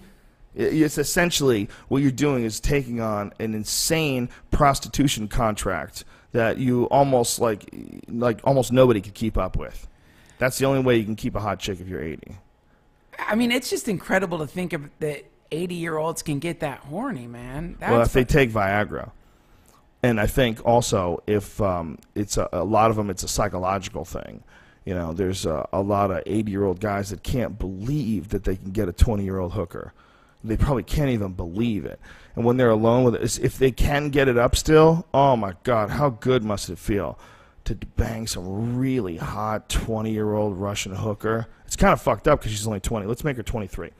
Let's make her 23. A really hot 23-year-old Russian hooker who's really good at it. She's really good at it. I would just have to, it's the fact that underneath this beautiful young thing is a withered crisp that's about to go feed the worms. It's like, it would be tough for me to beat that out of my mind as I stared up at her at her hot body. I would still be like, man, you're wrinkling and you can barely breathe and your knees are cracking. Or you'd be like, oh, this pussy's so good. God damn, this feels so good. You can come in her mouth, you can come in her ass, whatever you want. She doesn't care. Where do you want to come? Where do you want to come? He's a healthy old man. Look, more power to him, by the way. He should give up his whole empire. He's not going to live very long anyway. Just give it all up. Yeah, I think that situation, there certainly is something that's priceless. Yeah. It's worth a lot of goddamn money. Yeah. A really hot chick to just fuck you whenever you want, and you're an 80-year-old man, you better be paying that bitch. That's a ridiculous thing to ask. You think it's tough to ask someone to be a garbage man? How about ask you to fuck an old guy whenever he wants? Do you think there's any 80-year-old? Do you think there's any 80-year-old guys living in studio apartments that have 30-year-old girlfriends? No, there's none of that. Doesn't exist. I mean, maybe there might be a few broken chicks out there that got roped into some bad poetry or something like that. It's possible. Most guys, though, no. Roped into bad poetry. Yeah, some guy pretends to be deep and lost girl, and, he's a information he has that, he takes time with her and something no one ever did, and he has needs, and she takes care of it for him. That's possible. Most of the time, not likely. Most of the time, it's some motherfucker that's living in some shit that nobody should be living in. Some crazy fucking castle. There's some. I every now and then, as a goof, I like to go on websites and look at like stupid expensive houses that are for sale. Like, what is like the most expensive house you can buy? There's like $20 million houses, and you can go and look at the pictures of them. They show them online. Yes. Like, you see the grounds and everything. You're like, holy shit! Like, what is this crazy way that one person gets to live? This is nuts. I know. I looked at this one house. It was a compound. It was absolutely insane. It was 600 plus acres and this incredible fucking house. And I mean, it was one of the most extravagant things that a person could ever purchase and own in their life. They essentially own a kingdom. Yes. It was really like a 650 acre kingdom. And, you know, who knows, man? A little Chippy. She's like 26. She just came here from Czechoslovakia. She loves your horses. And, you know, we started hanging out, man. And she likes to smoke weed. I still smoke a little weed every now and then. Next thing you know, she's sucking my dick. And I don't know what to do. I'm 86 years old. I mean, what kind of relationship are we going to have? I mean, what do you think? Should I pursue this? I have a walker. A walker? I have a lot of 86-year-olds have yeah, walkers. A lot of them. If I want to get down the steps, I've got to ride an elevator. What would you tell an old man who, if there was a hot I would say you might want some people to fucking keep an eye on her. You know, but then you got to make sure that you have only gay security guards, because that dirty bitch will suck their dicks. You and mean like you know, if she's really hot. Well, no, I'm like, if you were a guy and you were like the super rich dude who lived in this giant crazy house and you're 80 years old, and this is 23-year-old really hot Eastern Bloc chick that may or might not be an assassin as well as a hooker, and you got to have some gay security guards that are keeping an eye on her. You can't have like young stud guys, because she'll just suck their dicks. You know, that dirty bitch. Most guys will not be able to stop themselves. You know, a really hot, like he's really fat from Iowa. Never met a girl like that before. Right. And all of a sudden, she's like, "Listen, relax, baby, relax." And she's rubbing your balls like, "Holy shit, I can't believe this is gonna happen. Look, I get fired for this." Relax, baby, relax. And they work something out, and you know, she's, you know, I can't fuck this old man all the time. You know, sometimes I want to go out and have my fun, and we have a deal. Yeah. And next thing you know, they're plotting his death. That's what it is. That's how it goes, Duncan. Yeah. And that's what he's got to be careful for. He should only have gay security guards. He should have big, badass gay dudes that watch over you. That's the weirdest end of your life. And find the girl. Yeah, you got a big, You're badass gay dudes. surrounded by a bunch of gay bodyguards and a 30-year-old Russian prostitute. Yeah, you gotta go get those guys. That's where it ended to for take you. her everywhere. They never let any guys come near her because she's mine, and you don't let that bitch fucking poison me.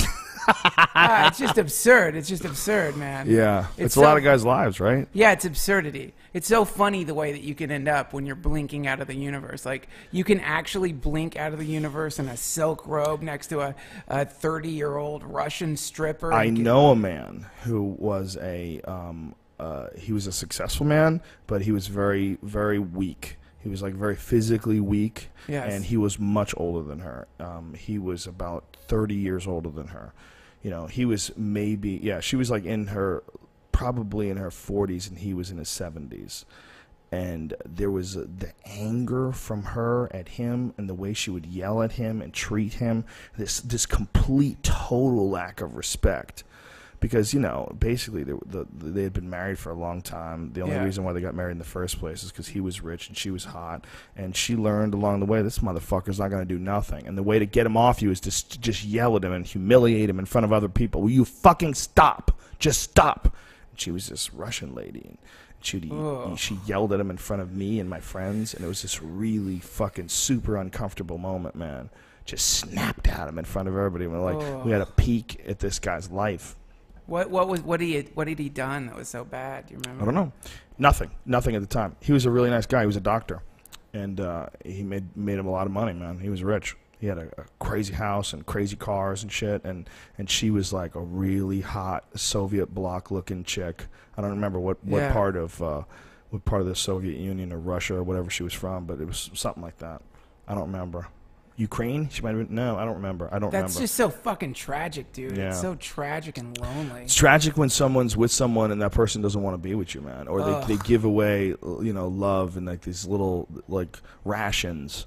They give away sex and affection in little rations, Well, no, it's like that thing, the experiment they did with a monkey. It's like one of the worst experiments of all time where they took a fucking wire monkey and there's those pictures of the monkey clinging to the wire monkey and pretending it's a real monkey. Yeah, well, it had fur on it. They put carpet on it, and they had this poor monkey that thought it was a mama. There was nothing else in there for it to...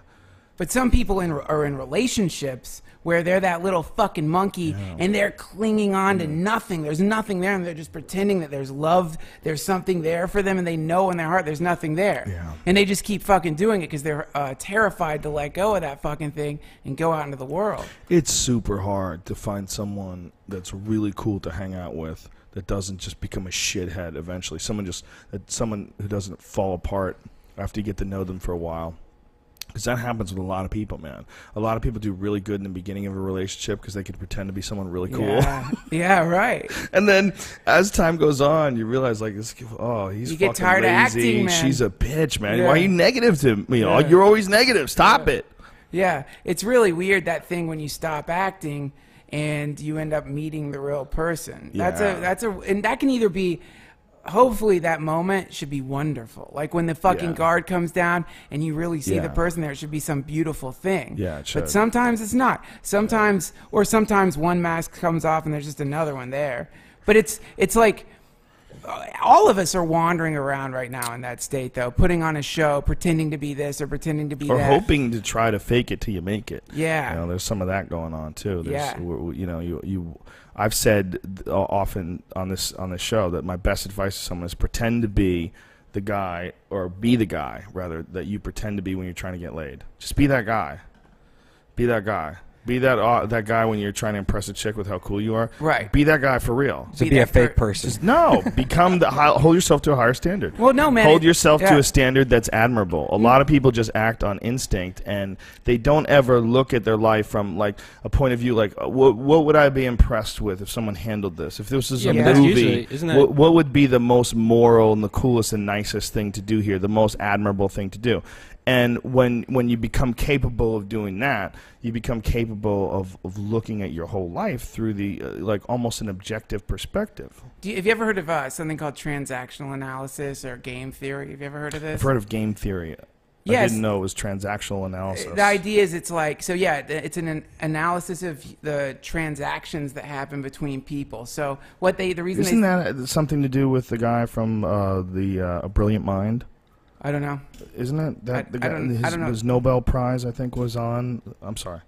I don't know. I'm reading a book called The Games People Play, and it's like an analysis of like the basic games that we play. For example, like shaking hands is a game where the rules of the game are you're kind of like transmitting what they call a token. So like if I come up to you and I extend my hand for you to shake my hand and you don't shake my hand, then that creates a weird moment because you haven't made it a complete transaction.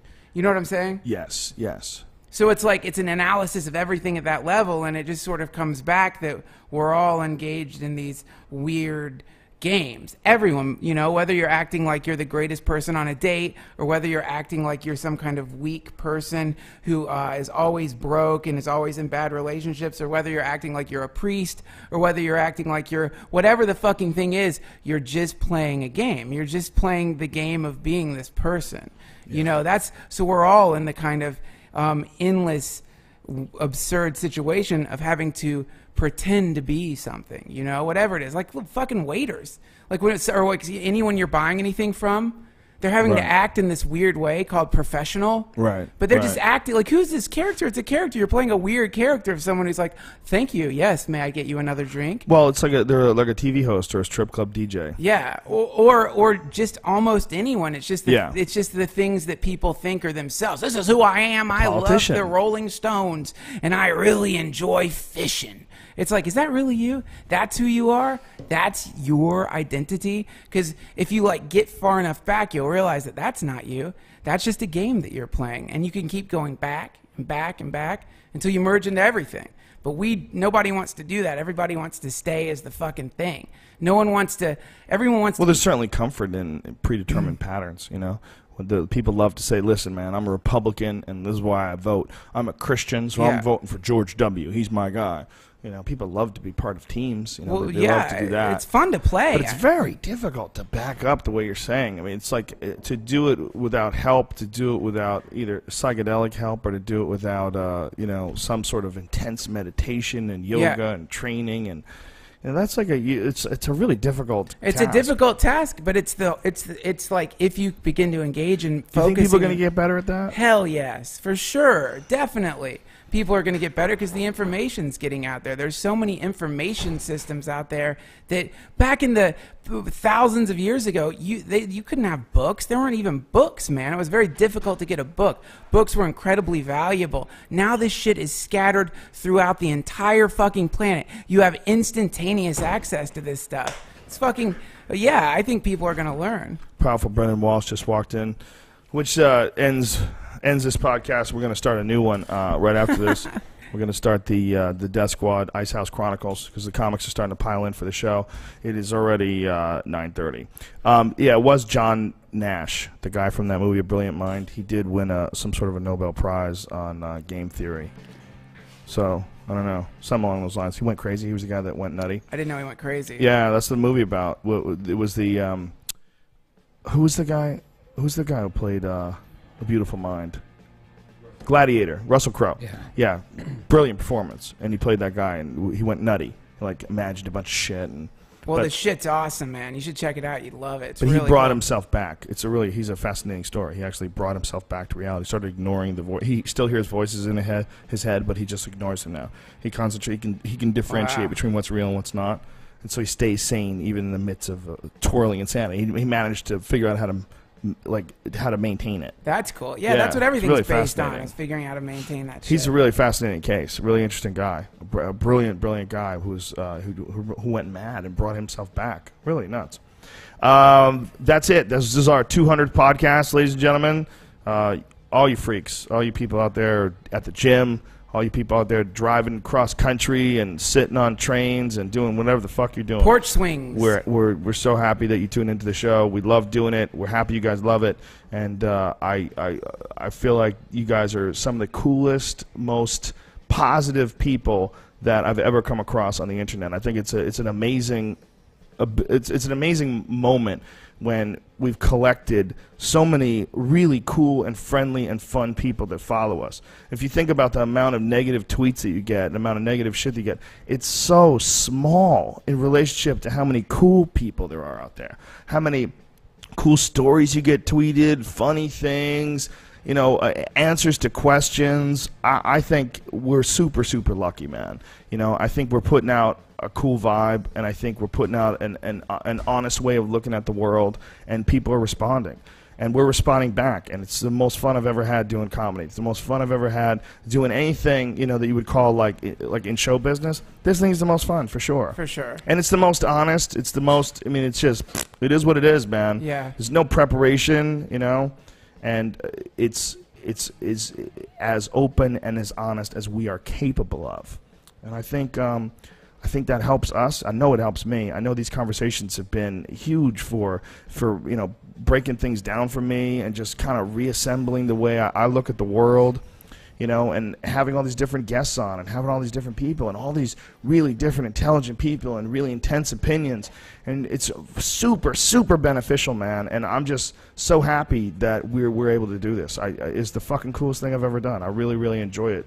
It's almost right up there with stand-up to me. Stand-up will always be like the sacred top of the fun food chain. Pretty close to that, though. But it's pretty close to it. It's really cool. And the reason why it's cool is how many cool people it impacts, and how many cool people who it impacts share their love with us and send that love back at us. And we appreciate the fuck out of it. We talk about it all the time, and we just want you to know we're obsessed. We love all you dirty bitches. Okay? Hare Krishna. Thank you to the Fleshlight for keeping it real, staying with us since the beginning. where it was ridiculous that anybody would give us money for this stupid fucking show. If you started today, this is the first episode that you ever downloaded. Don't download episode 1 because it's fucking terrible. I can't. I'm gonna listen to that. Don't down 2. I think in 2 fuck. I run out of the room 3 or 4 times to take a shit. I think I had diarrhea. But it didn't get good for a while, so we never publicized this thing. It sort of just built up on itself naturally, and we love it. We couldn't be happier. I've always wanted to have a radio show, and I never could get anybody to fucking even think about giving me one, and I didn't really want to get up every morning either. So this is perfect. Perfect. No middleman, right to the people. Atlanta, tickets are sold out, I believe, for the first show at the Tabernacle on April 20th. But there's still some tickets available for the second show, and that is where I'm going to be filming my next special. I'm fucking super pumped about this. This is, for real, the best shit I've ever done. I've been doing a lot of stand-up lately. I'm in the groove. Like, we had a great time this weekend at the Comedy and Magic Club. That place is so beautiful. And then this weekend, we're in Louisville at the Improv all weekend, Friday, Saturday, and Sunday. And there's supposed to be some crazy basketball thing going on. Happening. Like, it might be a huge problem. Like, no one's going to want to come to the show. It's going to be crazy. It's going to be. I've been warned 19 times on Twitter about this event. They said I should put a TV on stage while the game is on and allow people to watch it while we talk. I'm totally cool with that. Really? Yeah, I think it would be fun. That'd be a fucking blast. I think it'd be fun. I think it'd be fun. You know why it would be fun? Because I don't know what the fuck is going on. I want to mock this nonsense game. Can we please do that? Yes. I really want to do that. Yeah, we could totally do that. We'd totally do that. Yeah, because I think that'll help people come to the show, too. If the Improv can figure that out, we'll do that. Can I show my poster, Joe? Yeah. We'll tell people about it, too, because most of this is people listening. Oh, yeah. So I got this... I've had this poster made, which is I'm only making 666 of them. And they're these giant posters, these incredible, awesome posters that Justin McAllister, this amazing artist, made of me getting possessed by my satanic puppet. As you can see, this is awesome. It.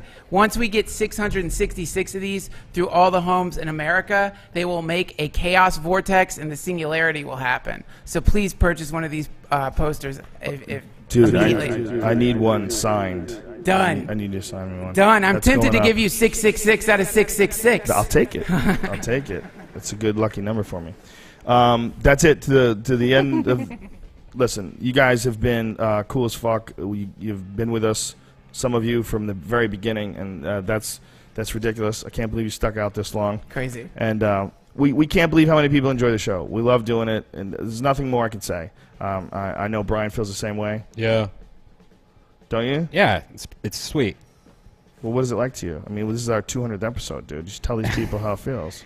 It's a lot of talking about stuff that happens in your life, and now you know us better. My friend Shane Green, he's having a baby today. He knows. He's like my best friend.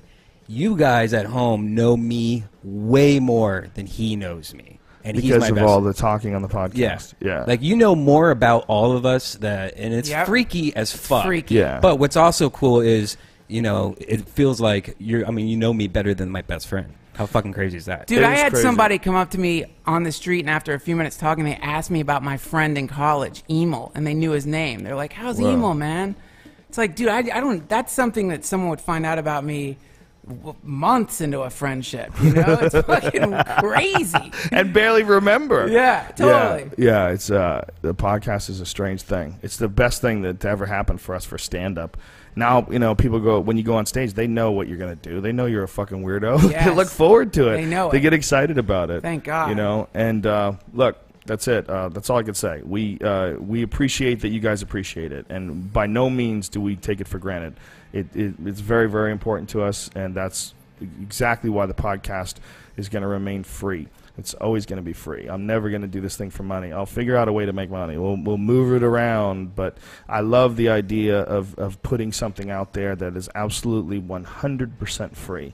And, that's what we've managed to do. I know a lot of people think that our ads are too long, but whatever, bitch. It's all free. It's just not like... fast forward through it, you can fast forward through it. And by the way, it's like, what is that? Flashlight? You doing something with it? By the way, it's not like you have to listen to that part. Don't be silly. Everything else is free. Don't be a knucklehead. Yeah. Don't buy a Fleshlight if you don't need one, but if you want one, they're awesome. Go to fleshlight.com, enter in the code name Rogan. Save yourself 15% off the #1 sex toy for men. It's #1, bitches. There's a bunch of different textures and shit if you want to get crazy. If you're a connoisseur. What is it? They call you a foodie if you're a food connoisseur. What do they call you if you're a sex toy person? Are you a sexy? Dude, would you call you a sexy? Well, I'm a sexy. You know, I try toys. I think stick things in my ass. Toy connoisseur. Yeah, I'm a big on dildos, Why isn't there a vibrators. show like Once the I guy- got past the feeling of something in my ass. They need that show, like the guy who goes around and eats food. There should Yeah. be a guy who goes around the Fucks country everything. fucking sex toys. That's totally possible. You could do like a series of that for like an internet porn Sure. site. Brian, talk to one of your people in the industry. You know people. That shit would work. That would be a good. You could have a comic do it. Have a comic, you know, some Tripoli type character. Tripoli would be perfect for that. Tripoli would be perfect. We should do it. We should need, like, start a guy and a producing our girl own team. shows. We should start producing our own shows. That's what the next move is. We got to hire a goddamn camera guy and start doing. Anytime we have an idea for a sketch, we just that right Just there. do it. That needs to be done. A guy who just travels around the country and fucks everything. Yeah. Goes in or outside one of these and sticks things in his ass and tells you what it felt like. Well, you know, I don't like something in my ass, but it makes you come way harder. So he's got a fucking vibrator in there. Be a hit show, man. It'd be a great show. Yeah, we just wouldn't be able to show it all. We'd have to hide shit from people. Go to a Fleshlight. Go buy yourself some goodies. Okay? That's the end of that commercial. Go to onnit.com. If you want to, you don't have to. ONNIT. That is where you can buy all the crazy new nootropics and supplements that we talked about. And coming soon, we're going to have some ridiculous exercise equipment that I'll show you guys. It's going to blow your mind. It's going to freak you out. That's it. That's the end of our 200th podcast. We thank you very much. We appreciate you very much. And we'll be back next week, you dirty bitches. God is love. One for all and all for one.